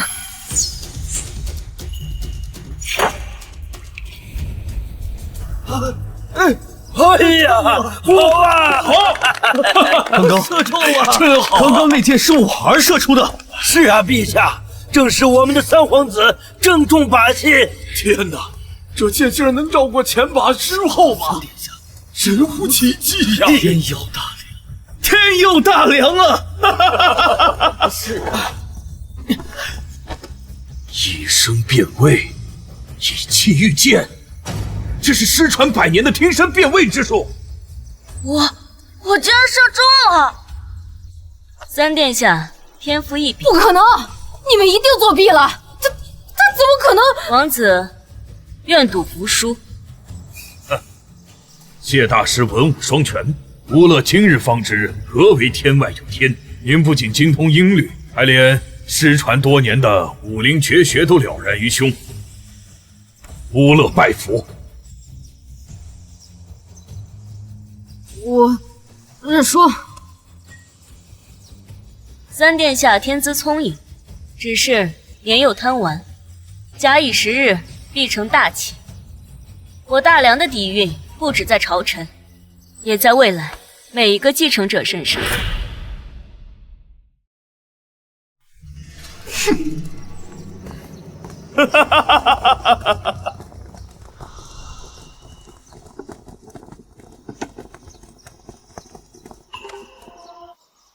刚刚是您帮了我，对不对？殿下何出此言？我感觉您拍了我的手臂后，我的手臂就不听使唤了。是您在操控我，对不对？今日这剑，我虽有相助，但若是殿下没有半分勇气，就是神仙来了也难助。我以前那样对您，处处跟您作对，您却这样帮我。殿下今日为大梁赢得了荣耀和额外的3成岁贡，殿下如今还觉得读书无用？求太傅教领啊！我想成为配得上大梁的皇子，我想让父皇以我为荣。读书明德，习武强身。从明日起，我会更加严格教导。若殿下吃不了这苦，我能。太傅，明日我能早点来吗？自然。若是迟到1刻，我就抄写《弟子规》10遍。哎，太傅，等等我们去哪儿学啊？我们去哪儿学？好一个谢宁雪，竖起射箭，连乌勒那个眼高于顶的蛮子都对他五体投地。满朝文武现在见了他，只怕比见了本宫还要恭敬。娘娘息怒。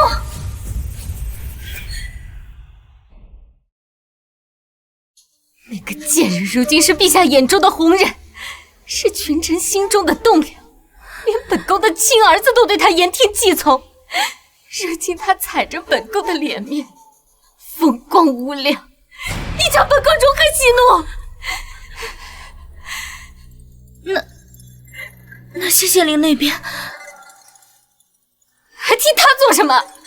那个蠢货，当初说什么不足为虑，在家里唯唯诺诺，只识得几个大字，这就是他说的不足为虑，自己的官帽都要玩丢了。等等，这谢县令除了谢凝雪，是否还有个女儿？奴婢记得，谢太傅还有个同父异母的庶妹。庶出吗？哼，有点意思。本宫就不信，他真就能一点把柄都没有。真的？父皇，夜深了，应该歇歇了。今日之事，儿臣都已经详细禀过3次了。哎呀，坐下，坐下。你就再给朕说一遍吧，再说说那个乌勒是如何从嚣张跋扈到心悦诚服，到最后单膝跪地重申盟约的。还有那个臭小子，朕的乖孙儿，他是如何蒙着眼睛射出那惊天一箭的？父皇，渊儿，这病刚好，不宜过于激动。母后，我是太高兴了。想当年您执掌朝纲的时候，平定内乱，威震八方，到如今您不费一兵一卒，谈笑间就让他们心服口服。您这风采比往年有过之而无不及。是。孙儿在殿上亲眼见祖母以竖琴奏响起我大梁国乐，哎呦，化异域之气为我所用，哎呦，真是精彩至极啊！孙儿着实敬佩不已。好，还有灵儿，哎，平日顽劣，今日在太皇太后的引导下，竟能爆发出如此惊人的毅力。哎呦，射出了今日一箭。哎，朕看他离去时，眼神都与往日不同了。真的？眼神都跟以前不一样了。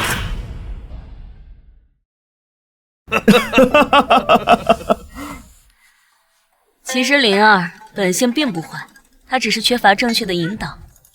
往后我定会亲自教导她，从立身处世之道到治国安邦之本。愿她以后可以成为大梁国的栋梁，能堪社稷重托。母后，对不起，儿子没用，没能教育好子孙，还得劳您亲自。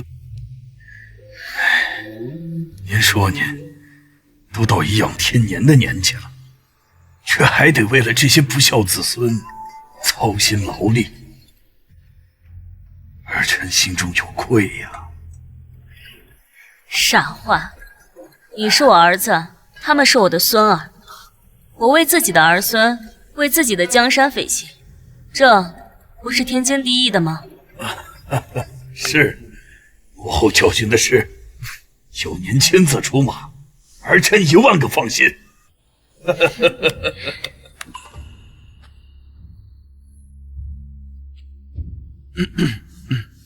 怀瑾有话要说。孙儿确实有件事，这李氏皇贵妃已被禁足有半月有余，这半月里，她亲笔为父皇写下了近1000个寿字。孙儿觉得，如今她真心悔改，是否能够解除她的禁足令了？怎么，才关了半个月你就心疼了啊？他写几个寿字怎么了？皇祖母说过了，朕的棉袄就是他给下的。还有啊，你这头疼，8成也是他给搞的鬼。父皇，这是至今都没个定论，也没有直接证据能够证明这些都是皇贵妃所为。这，所以你觉得是我在污蔑他？哎呦，怀儿不敢。太皇太后的远见卓识，孙儿如今敬佩。只不过，皇贵妃毕竟也是灵儿的母妃，其兄李太师又还在攻打边疆，为朝廷效力。更何况什么？她怀孕了。啊！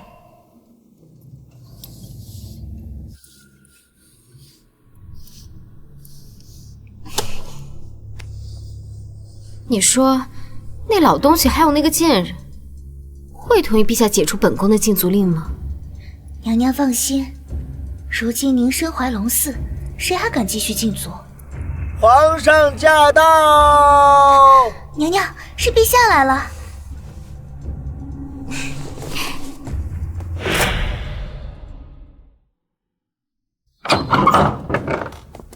关门。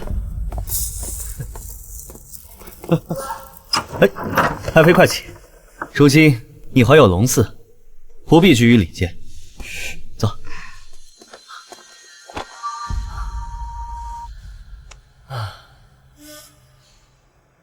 爱妃宫里的香味，总是令朕心旷神怡。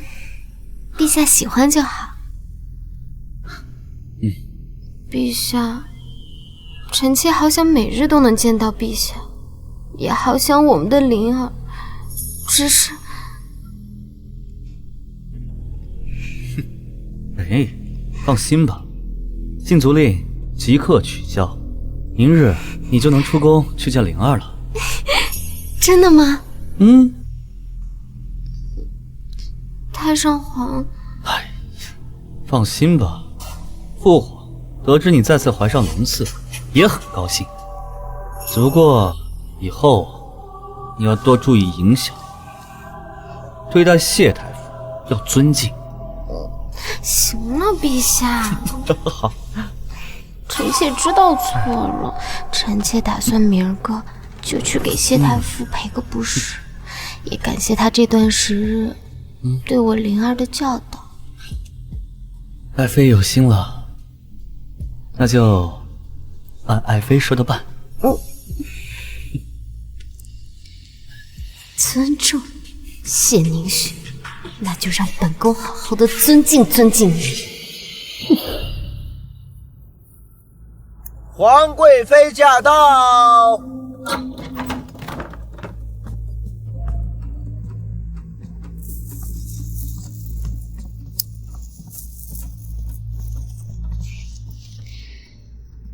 太傅好雅气，这文竹修剪的可真好，比御花园的还显风度。难怪陛下和太上皇被你迷得晕头转向，本宫可得好好跟你学学。就凭你这2句话，拉出去砍头也不会。你怎么，贵妃刚解了禁足令，就按捺不住了？说吧，找我什么事？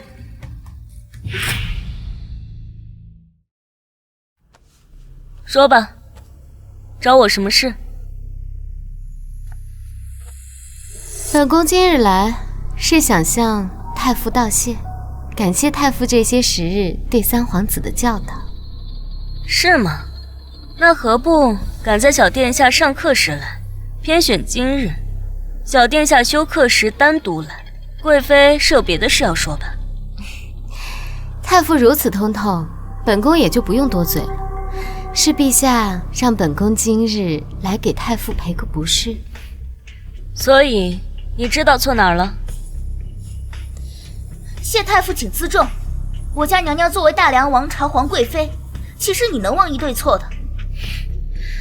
奉旨前来赔礼，却不让问错在哪。你俩的脑子若是让裹脚布缠紧了，就回去松一松，别在这碍我眼。谢太傅你好生嚣张，我家娘娘就是你家娘来了也没用，还不快走！现在还不是跟他闹开的时候。太傅说的对，本宫这段时日呢也多有思虑，确实是本宫错信了秋菊，才害得太傅蒙受了冤屈。这就是你思虑认识到的？不然呢？你最大的错是不该因一己私欲，却让亲生骨肉行栽赃陷害之事。宋灵儿，他是大梁皇子，品行道德是天下人的典范。若是自幼不教好，将来行差踏错，那将是万劫不复的。太傅说的对。不过还请太傅看在本宫又怀了龙嗣的份上，救我一救，也好叫陛下放心。此事当真？千真万确，温太医确认过了，说皇贵妃已有1个月身孕了。哦，既然如此，那就解除她的禁足令吧。真的怀孕了，那也是我大梁的功臣呀！啊，好事儿，好事儿！你确定你真的怀了？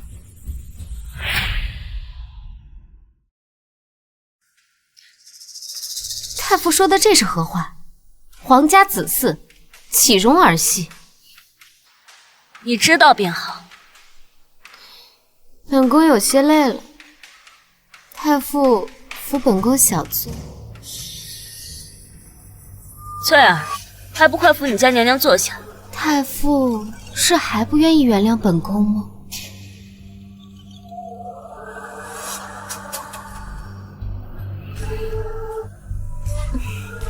感谢太傅，但皇上驾到！本宫依旧要你死。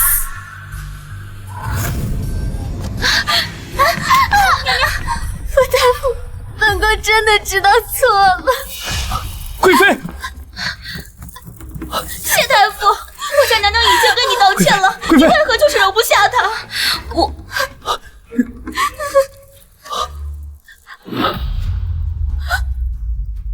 快传太医！不能怪谢太傅，是臣妾没保护好我们的孩子。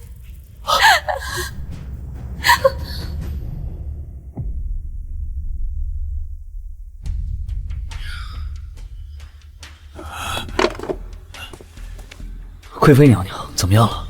回陛下，贵妃娘娘身子弱，又处在孕早期，刚外部撞击，胎儿保不住了。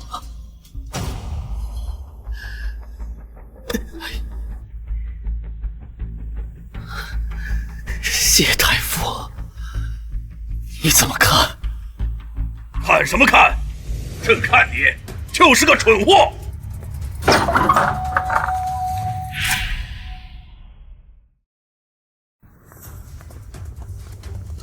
父皇，别叫朕父皇，朕没有你这个蠢货儿子。谢太傅什么人，你不知道吗？父皇，儿臣从没有说过不相信谢太傅啊。那你还问他怎么看？你内心还是怀疑的。朕今天就打死你这个小兔崽子！父皇，儿臣亲眼所见，谢太傅将皇贵妃推倒，就算是再信任，问问不为过吧。现在是儿臣的皇子没了，您的皇村没了。你放屁！谢太傅身负皇家子孙的教导之责，他有什么理由去推倒身怀龙嗣的皇贵妃？说，你说呀！因为他想争夺我家娘娘的圣宠。我争夺她的恩宠？那当然，你一入宫就挤兑我家娘娘，你无非就是想引诱陛下将贵妃娘娘取而代之。方才在你宫中得知我家娘娘怀有身孕，你心怀嫉妒，所以下了狠心。你简直就是你就是谋害皇室！满嘴喷粪，等我忙活完胡太医，再来撕烂你的嘴。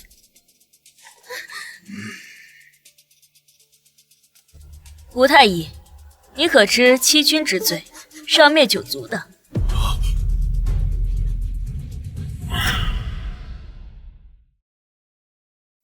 哼，下官在这大梁宫中行医已有数十载，自是知道君上不可欺。海父这是误了在下。那便好，那我接下来问你的问题，你要如实作答，不得有半点隐瞒。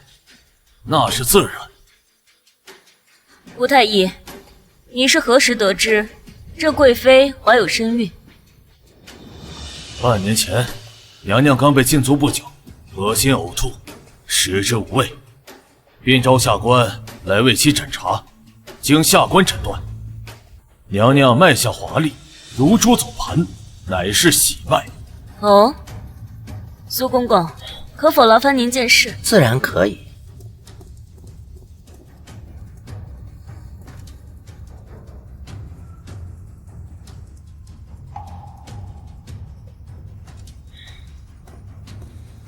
吴太医，可否给苏公公也把把脉？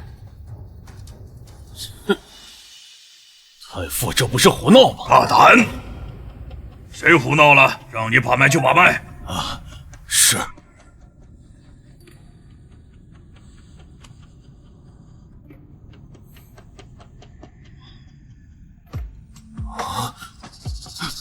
这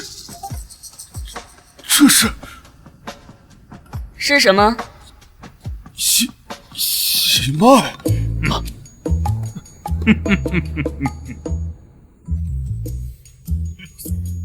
苏公公，这怎么可能？你看什么看？咱家是太监，你还喜脉呢？谢太傅，这究竟是怎么回事？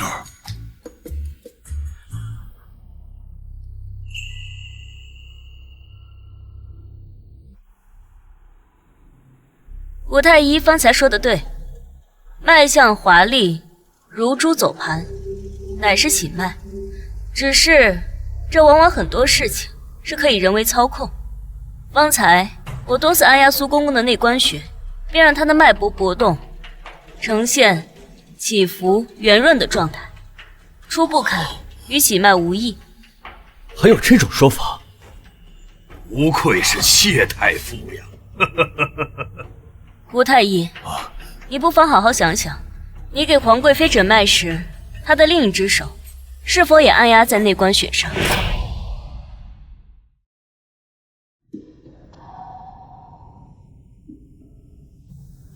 当日娘娘放下纱帘，只是露出一小截手腕处，微臣着实看不太清。胡说！难道说苏公公为你操控脉象，全天下所有怀孕的女子就都得是伪造的喜脉了吗？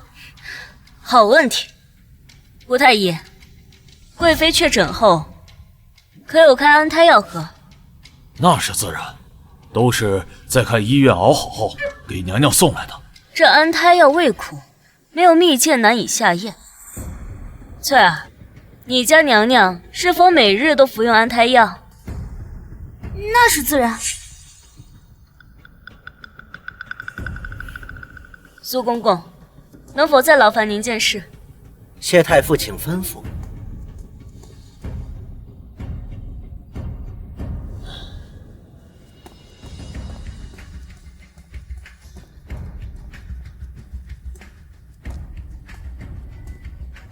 吴太医，您闻闻这土的味道，您可识得？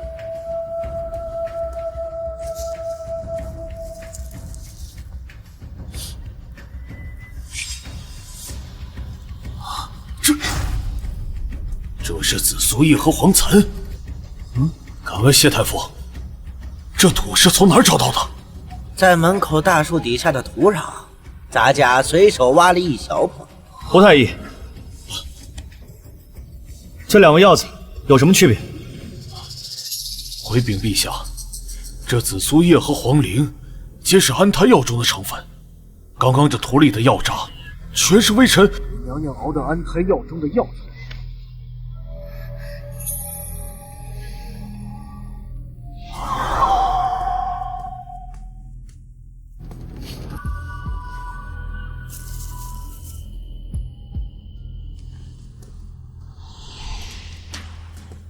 吴太医，您再看看这个。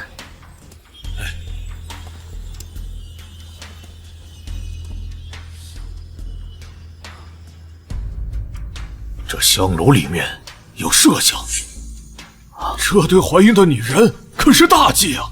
哦，是吗？那敢问皇帝这几日来皇贵妃宫中，可燃有此香？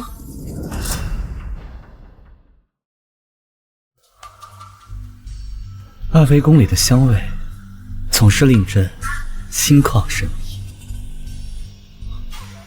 确实有人。既是如此，皇贵妃怀有龙嗣，既不按宫规定时服用安胎药，反而将太医院熬制的安胎药悉数倒掉，并肆无忌惮地在室内点燃可能会导致滑胎的麝香，又在孕初期侍奉帝王。真相只有一个，那便是她一直都是假孕。胡说，没怀孕怎么会被你撞到小产流血的？翠儿说的不无道理。若皇贵妃未怀孕，方才怎会下体流血？男人真的是登上皇位也容易被坏女人骗。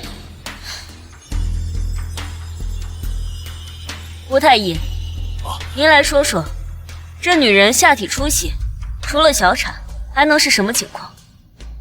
那自然是来月事了。啊，莫非？陛下，可否让内务府女官查查贵妃娘娘近几个月来的月事时间，看是否与今日吻合，不就行了？还是常胜冰雪聪明。谢谢太傅夸奖。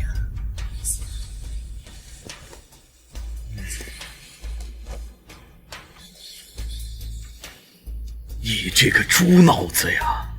如果你还是如此这般不明事理，朕可以考虑把你这个皇位让给苏公公做做。使不得呀，使不得呀！不过，这寻常月事不足以有如此大的体量。这皇贵妃可能还服用了其他的药材。还有什么？李氏，你可知罪？陛下，就凭谢太傅那几句话，陛下就要定臣妾的罪名，臣妾不服。不服就对了，今日我便要让你心服口服。谢宁雪，你算个什么东西？凭什么污蔑本宫？本宫畏惧苦涩，不愿喝安胎药，就是假孕吗？当然不是，但我若没猜错的话，你必不可能有孕。你放的什么狗屁？凭什么污蔑本宫？陛下，您的头级是否是在有了三皇子之后才有的？是。是否每次与皇贵妃在一起，闻到她身上的香气，方可缓解？是。谢太傅进宫后送了香包给朕，此物也可化解。陛下，这不是普通的头级，而是蛊毒。此毒为同心蛊。哦，明白了，他的同心蛊跟朕的绵蛊出自同一人之手，对吧？没错。贵妃可知，这绵蛊与同心蛊都是出自谁之手啊？这贱人竟然还知道同心蛊，危言耸听！一个乡间来的野丫头进了这皇宫大殿，不仅搬弄是非，还满嘴的神魔鬼怪。陛下，臣妾恳请您将谢太傅就地正法。陛下，您可是亲眼看到谢太傅撞向臣妾，害臣妾失去皇儿的。贵妃这么急于处死我，是害怕蛊毒之事暴露吧？本宫怕什么？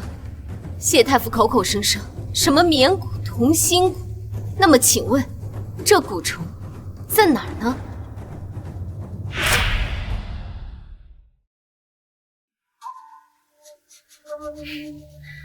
贵妃，当真想知道？绵蛊和同心蛊都乃南疆秘传，尤其是同心蛊、下蛊、解蛊，更是千年来不对外人传授。除了当年大梁的太皇太后，本宫确实想知道。这眼前站的是当年的太皇太后，本宫可能还会畏惧三分，但一个乡下来的野丫头，装模作样。放心，你马上就会看到。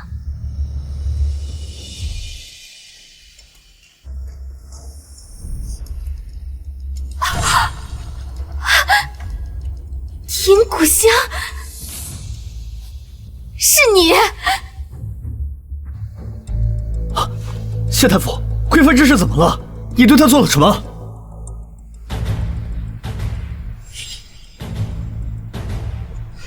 贵妃不是想知道同心骨的秘密吗？那便好好感受，这便是你给旁人下同心骨的代价。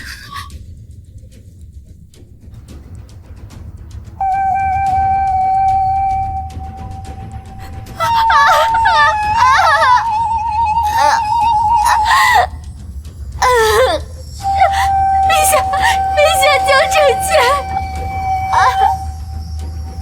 贵妃，朕的头！陛下再忍耐会儿，你的头疾马上就可以痊愈。别吃了，别吃了，我错了，我知道错了。错哪儿了？是我给太上皇和陛下下的蛊毒，是我的事，我求你了，别吃啊！贵妃，陛下还真是识人不清啊。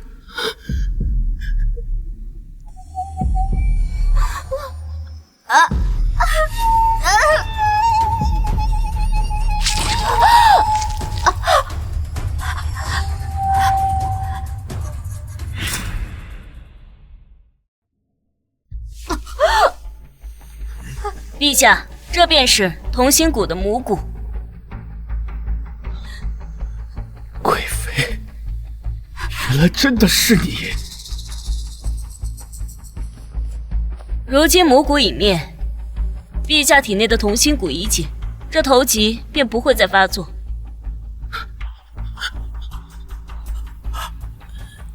谢太傅，老奴仍有一事不明。既然谢太傅能引出蛊虫，为何不在刚入宫时就为陛下解蛊？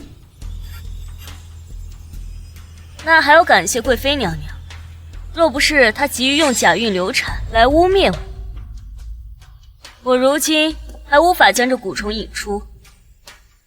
谢太傅，此话怎讲啊？同心蛊是苗疆蛊王之一，其中蛊和解蛊的方式极其复杂。若母蛊之体健康无碍，旁人就算精通蛊毒之术，也无法将母体引出。可贵妃过于心急，她为了制造一场小产的戏码给陛下看，提前给自己服用了大量的寒草散。此药性寒，可导致体内气血混乱。母蛊在这样的身体里本就躁动不安，再加上有着银骨香，自然就不受控制的发作了。所以，太傅一开始就知道贵妃假孕的事。作为同心蛊的母蛊器皿，这母蛊在体内一日，她便不可能受孕。哦，白锦，怪不得呀！你那日跟朕说，李贵妃又怀了一次，想跟朕借此解除她的禁足令。谢太傅会是那个表情？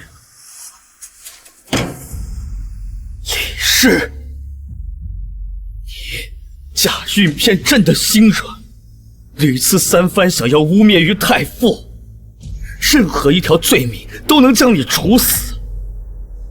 你还有什么可说的？陛下，臣妾这么做都是因为爱你啊，陛下。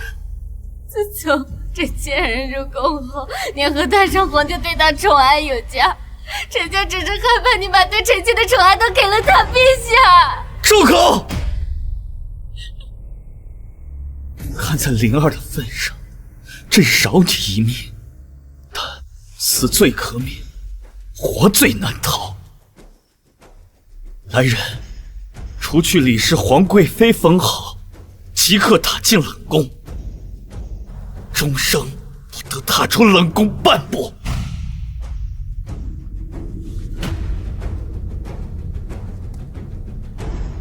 谁敢将本太师的胞妹打入冷宫？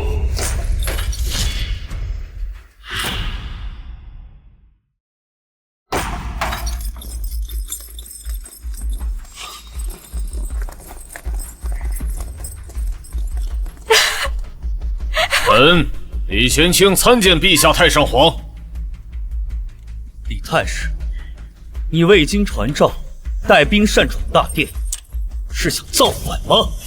臣不敢，只是听闻宫中有人献购胞妹，特来主持公道。李太师，你若是为了军功而来讨赏，朕不会亏待你；但你若想以军功抵罪，干涉内宫，休怪朕不念旧情。我李家世代忠良，为边疆坚守疆场，几十年来血染沙场，马革裹尸者不知反几。难道换来的是胞妹被废，家族蒙羞？这岂不让边疆数十万将士心寒吗？你妹妹假孕欺君，重谋逆，诬陷朝臣，哪一桩不是抄家灭族的死罪？你还敢在这里大放厥词，包庇他？太上皇言重，贵妃是否有罪，单凭某些人的一面之词，恐怕很难定。倒是这位谢太傅，区区一个县令之女，入宫不过数月，就搅得后宫不宁，朝堂动荡。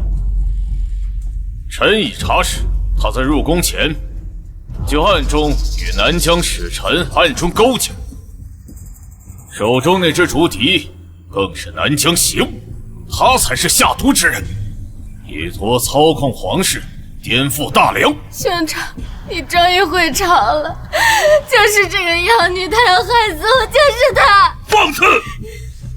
你纵容妹妹祸乱宫闱，到头来还想反咬一口！李太师这颠倒黑白、指鹿为马的本事还真是厉害，真不愧有贵妃娘娘这么个妹妹。休得逞口舌之快，是黑是白一查便知。你想怎么查？陛下，若谢太傅不是南疆细作，手中怎么可能有银蛊之气？又怎么可能懂得连宫中太医都闻所未闻的解蛊之术？以处心积虑接近陛下与太上皇，到底意欲何为？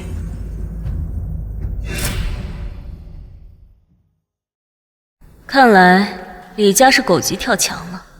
也好，正好借此机会，将大梁这盘根错节的毒瘤一并清除。李太师认为，懂得解蛊之术，持有解蛊之气，便必是那下蛊之人。不然呢？此等邪术，非南疆核心人物不可得。你身份低微，何以习得？若非包藏祸心，为何隐藏此等手段？此笛名为破邪，是崇熙太后的遗物。太后有遗训，若后世再遇蛊惑，可启用此笛。荒谬！此等秘辛，你一个县令之女如何得知？定是你巧言令色，编造故事。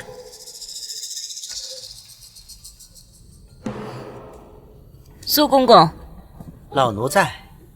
劳烦您去将记载着崇熙太后遗物及遗训的密典取来，就在太极殿偏殿紫檀木匣第3格。老奴遵命。陛下，太上皇，崇熙太后遗训密典，请到。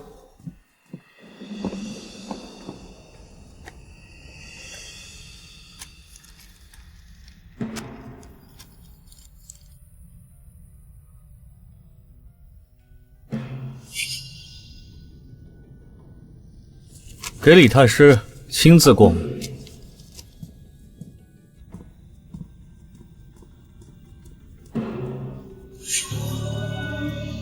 不，这不可能！他怎么知道这些？李玄清，你现在还有什么话要说？崇熙太后遗物，又怎能落到一个县令之女手中？这丫头知道的太多了，必须把她打成细作，否则今日难以收场。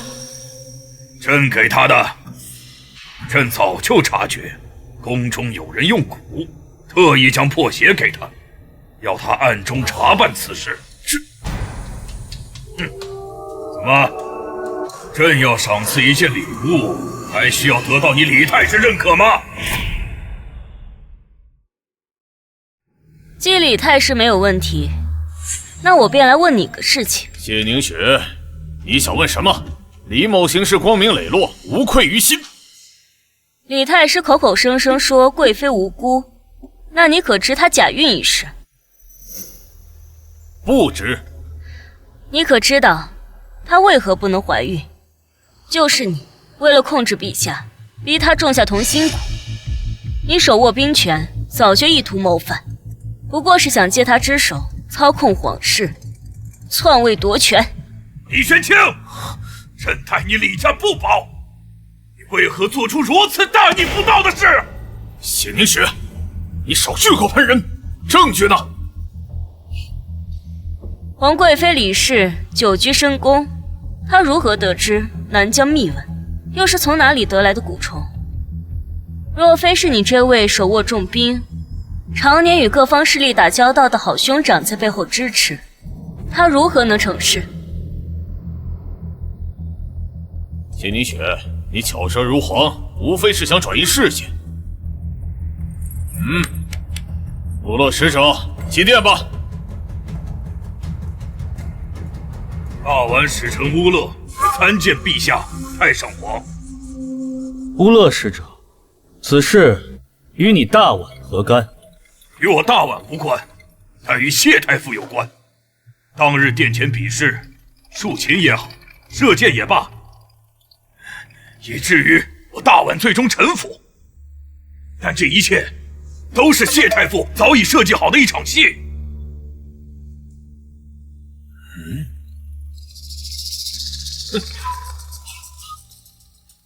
陛下都听到了吧？谢太傅早已和大宛使臣暗中勾结，故意让乌勒前来挑衅，再由他前来化解，以此塑造他智勇双全、力挽狂澜的形象，骗取陛下信任，震慑群臣。其目的便是为了更快地掌握朝局，祸乱我大梁。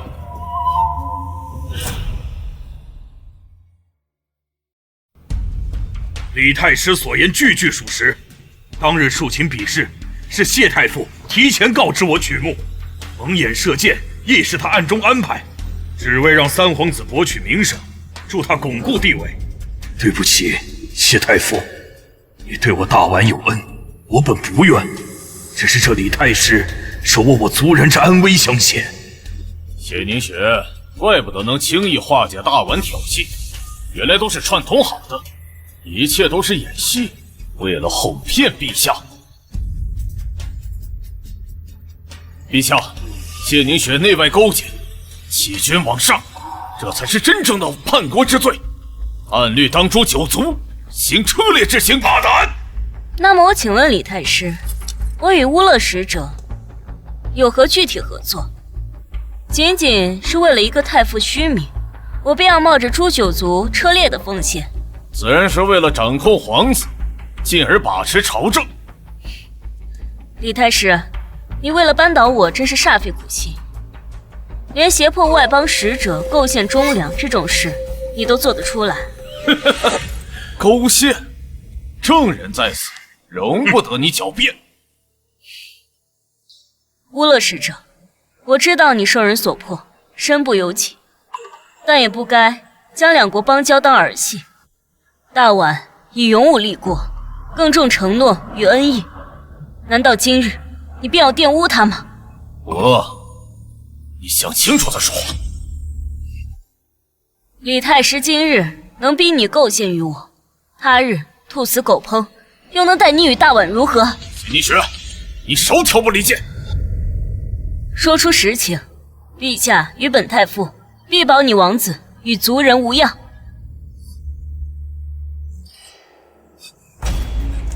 陛下，太上皇，乌勒有罪啊！是李太师，是他暗中派人扣押了我大宛王子，以此威胁。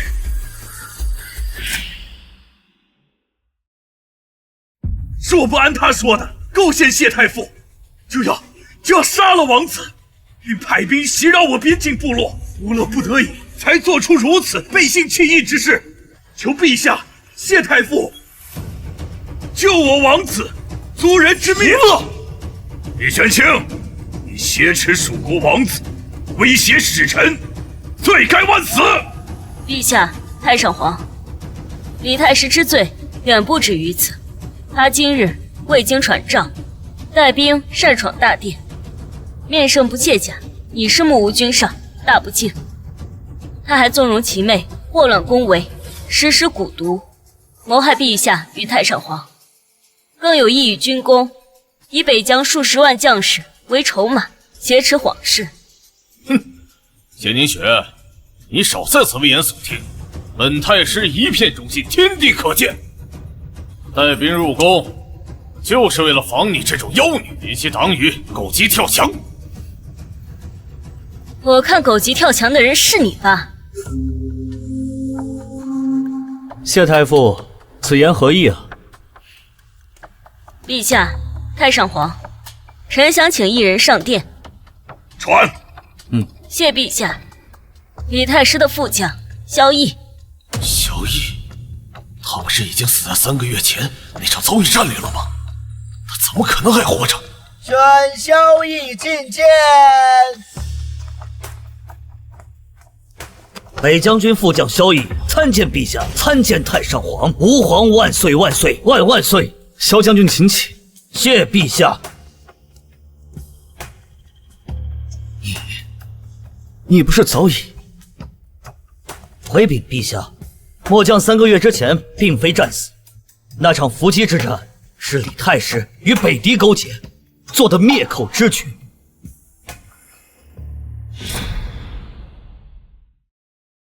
只因末将在无意间查获太师与北狄的密信，知晓他克扣军饷、倒卖军粮，并默许北狄在边境劫掠村庄，以此来夸大朕功，养寇自重。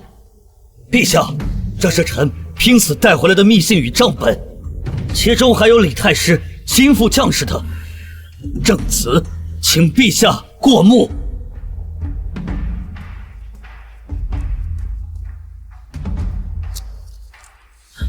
陛下，李太师并非忠臣，而是国之巨蠹。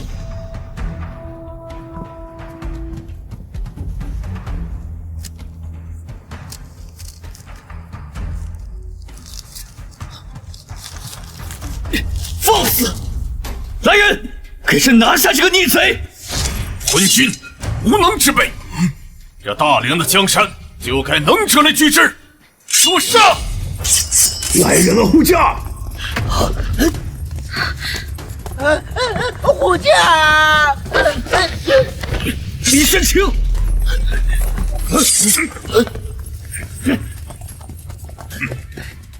李玄清，你敢造反？你敢弑君吗？今晚我北疆精锐已控制所有城门，顺我者昌，逆我者亡，看谁敢拦我！李玄清，你现在放下剑，还尚可给你留个全尸。都到此刻了，你还故弄玄虚？今日本太师就要带着昏君杀出去，另立新朝，我看谁敢拦我！大胆！李玄清，现在回头，朕或可饶你李家不死。都死到临头了，还摆皇帝架子？写，立刻写下诏书，传位于三皇子宋灵儿，盖上你的玉玺，否则我不介让这大殿血流成河。休想！朕乃天子，岂能受你胁迫？太祖基业交由你这种乱臣贼子之手，由不得你。只有灵儿登基，我李家才能名正言顺的权倾朝野。快写！李玄清，你个狼子野心的畜生，你不得好死！放下剑！把玉玺和诏书给他。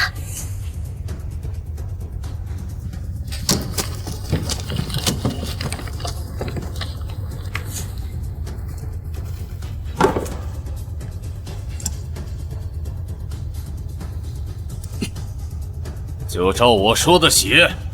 朕德行有亏，这朝纲紊乱，边患频生，实无力再掌社稷，为江山永固、万民福祉计，可禅位于三皇子宋灵儿，新帝年幼，着太师李玄清总揽朝纲，摄政太子侍，钦此。看来陛下不见点血，不肯提笔。是。慢着，李太师，本太傅劝你三思。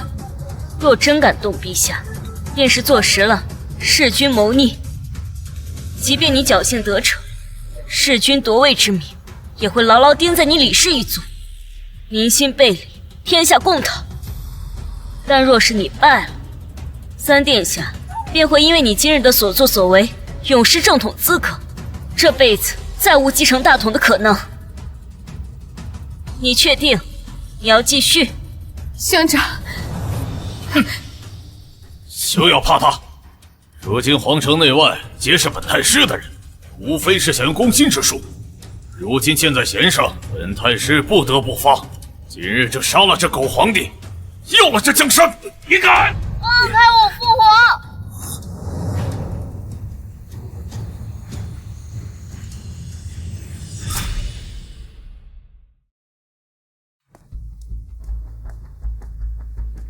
你这个坏人，放开我父皇！灵儿，你来的正好，舅舅这是在帮你啊！你才不是我舅舅，你是坏人！太傅教过，忠君爱国才是臣子本分。你挟持父皇是大逆不道。灵儿，你年纪小不懂，这皇位本来就该属于你的。你父皇昏聩，被奸人所蒙，舅舅这是在清君侧，扶你上位，我们才是一家人呐！太傅教过，大梁是千千万万大梁百姓的天下，不是我们宋家的，更不是李家的。你小小年纪懂什么？成王败寇！我的儿，你怎么能这么说你舅舅？我们是一家人，你舅舅做的一切都是为了我们好。劝劝你父皇，让他写下诏书，等你当上了皇帝，母亲就是太后，到时候就没有人能再欺负我们李家了。母妃，你快醒醒吧！父皇可曾苛待过我们？皇位也好，权力也罢，不是我们的，我们不能要。宋灵儿，我是你舅舅，你也敢来教训我？什么天下为公，什么君臣之礼？这皇位你要是不要了，那舅舅可要收入囊中了。行，立刻传为本太师。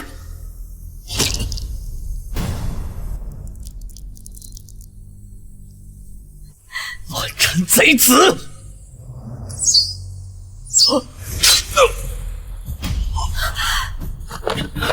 保护皇上，捉拿叛贼！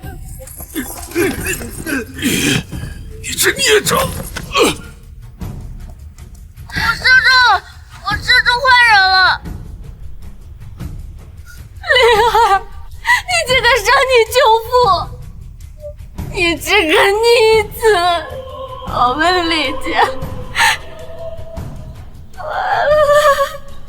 他今日不是以李氏外孙的身份站在这里，而是以大梁皇子的身份守卫国本。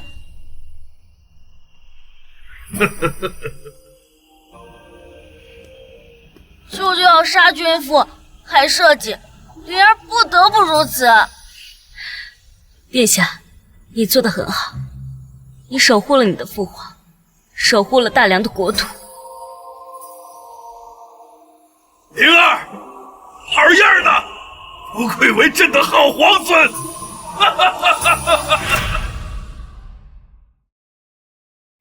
来人呀，将这些乱臣贼子带下去！走。走。灵儿，你救了父皇。李氏，你可知你最大的过错，不是争宠，也不是用蛊，而是为母不教。你差点将你的亲生骨肉推入乱臣贼子的道路。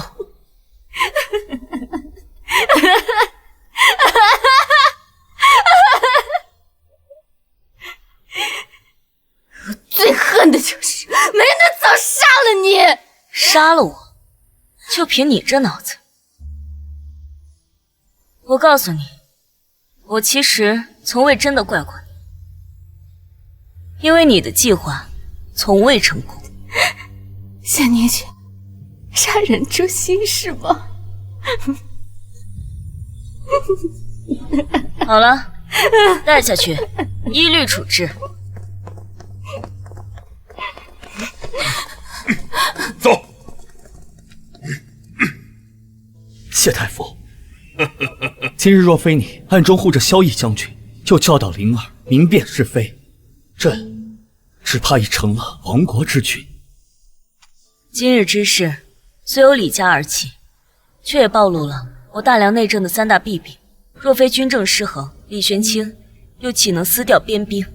若非朝纲松弛，还有岂敢携兵入典？若非皇子施于教导，又岂会险些为奸人所用，祸乱国本？谢太傅，朕也有失察之处。亡羊补牢，为时未晚。从即日起，军政需收归中枢，朝纲需肃清整治，而皇子更需严加教导。今日之功，不可成为明日之骄。灵儿明白，灵儿定不负太傅教诲。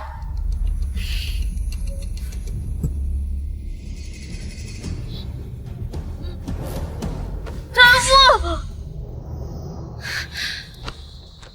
怎么了？做噩梦了？太傅，我一闭眼睛就能看到舅舅流血的样子。太傅，我是不是哪里做错了？已经过去3天了，灵儿却夜夜梦魇。宋灵儿，你那日射出的一箭，救的是万千黎民的生计。可他终究是我舅舅，他在梦里还说要杀了我，说我背叛了他。那不是背叛，是大义。你现在所做的一切，才是一个君王应有的担当。太傅，我以后还能相信谁？信你自己，信你所学之理，信你心中的道。太傅会一直教你，直到你不需要我的那天。太傅，你别走！放心，太傅会陪着灵儿长大成年的，看着她成为一代明君。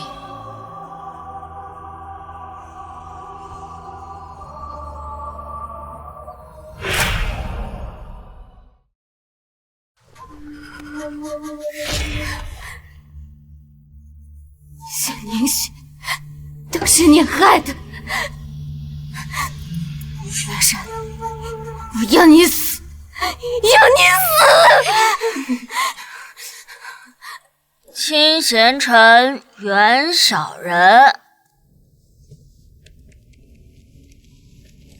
太傅，夜深了，喝杯热茶暖暖身子。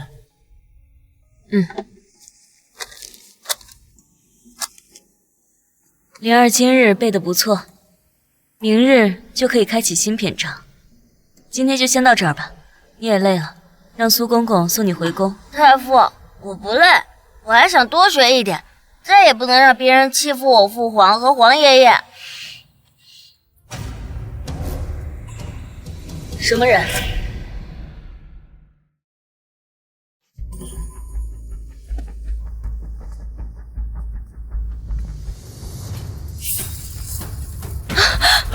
奸人，本宫杀了你！不可以！产子有毒！李氏，你竟敢逃出冷宫！本宫有何不敢？灵儿为何还要护着这个贱人？你还是本宫儿子吗？灵儿当然是母妃的儿子，但母妃不可以杀太傅，太傅是好人，更是朝臣。李氏，灵儿现在都比你懂事。宋灵儿，连你也被这个妖女迷昏了头吗？她害死了你舅舅，还害得本宫被关了宫，你还要站出来保护她，你这个蠢货！舅舅是被自己害死的，他身为臣子却弑君谋逆，你身为父皇的宠妃却不愿保护父皇。不是的，不是的，灵儿，你父皇3妻4妾那么多，如果母妃不这么做，其他嫔妃有了孩子，你的地位就保不住，将来你就做不了这帝王之位。母妃都是为了你呀。不做就不做，将来若是有兄长幼弟能力卓越，儿子甘愿俯首称臣。母妃，你乖乖的好不好？李氏，你可知出逃冷宫是大罪？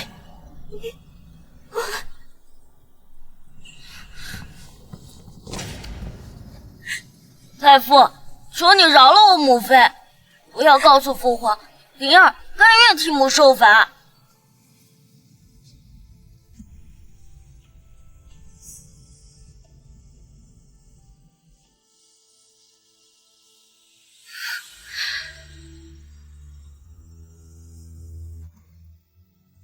你看看你儿子，你不感到欣慰吗？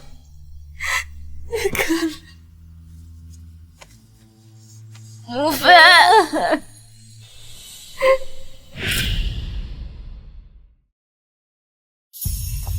启禀大梁陛下，我大宛国主感念谢太傅的恩德，特献上西域珍宝，并承诺年年增加50%税收，永世与大梁交好。这是好事，5成税贡，真是天大的好事啊！谢太傅真是立下了大功啊！无乐使者，请起。大梁与大宛永结邦交，共享太平。好，朕提议由谢太傅统领整顿朝纲之事，凡有懈怠渎职者，一律严惩。臣等复议。御赐令牌。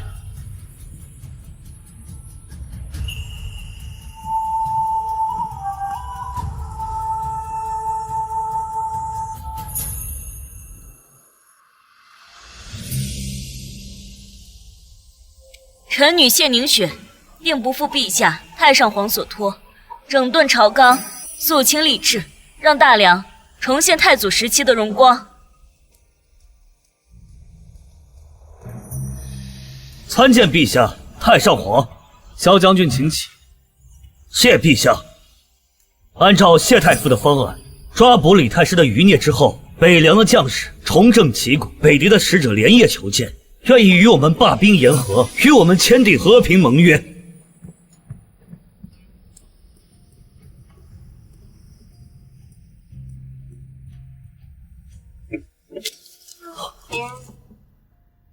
北狄竟也愿意罢兵，谢太傅又是功劳一件呢。这是民心所向，更是我大梁国力渐强的结果。只要我们励精图治，四方诸侯定会心悦诚服的。天佑大梁！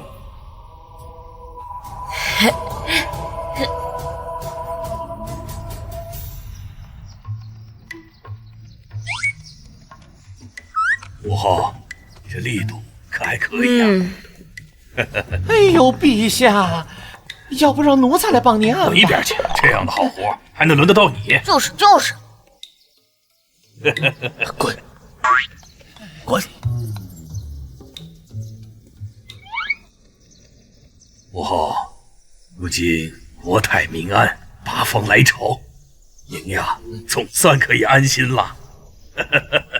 婴儿，看到你身体康健，孙儿又能独当一面，母后很是欣慰。好。皇祖母，请放心，孙儿日后定当勤勉朝政，为大梁创一个繁华盛世，万国来朝。好，皇祖母等你。太傅，灵儿也会好好学习，成为国之栋梁的。好，太傅相信灵儿。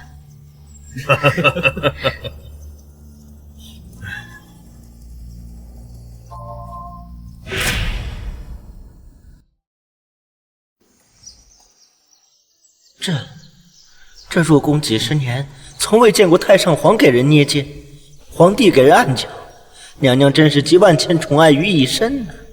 小皇子如今竟也这般乖顺，幸得娘娘借尸还魂，重回大梁啊！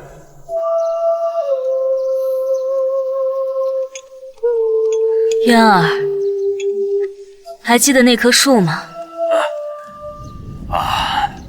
当然记得。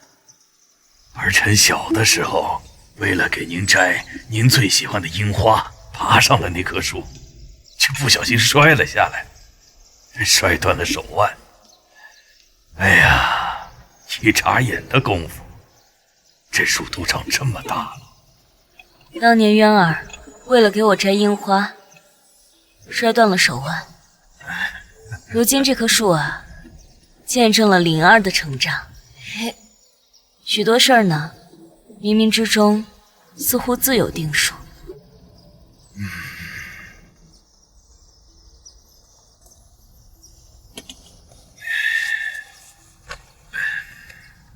母后，如今朝局稳定，百姓安居乐业，您呀，就好好的留在宫里，安度晚年。我们几个好好的孝顺你。我本就是50年前的人，幸得上天垂怜，回转了命数，又让我见到了我的渊儿，看到子孙成才。如今心愿已了，使命达了，我也该放下了。母后，母后，我想去安澜县。既是借着仙凝雪姑娘这躯壳看了我的后代，如今我也想带着她的眼睛去看看她曾经生活过的地方，过几日清闲日子。皇祖母，您不能走，大梁需要您啊！是呀，太傅，你说过不会丢下灵儿的，你别走。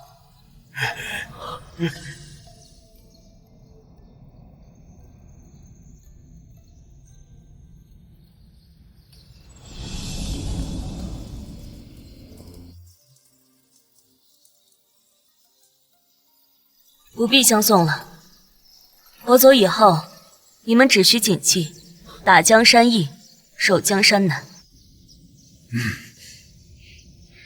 灵儿，一定要好好读书，好好练武，将来定要守好我大梁的万里河山。太傅，我会的，我会去安澜县看您的。好，太傅等你。灵儿，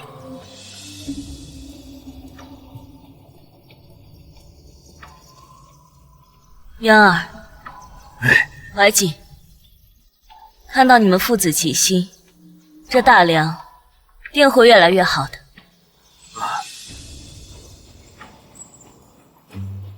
母后慢走。祝太子皇太后康宁永伴，万寿无疆。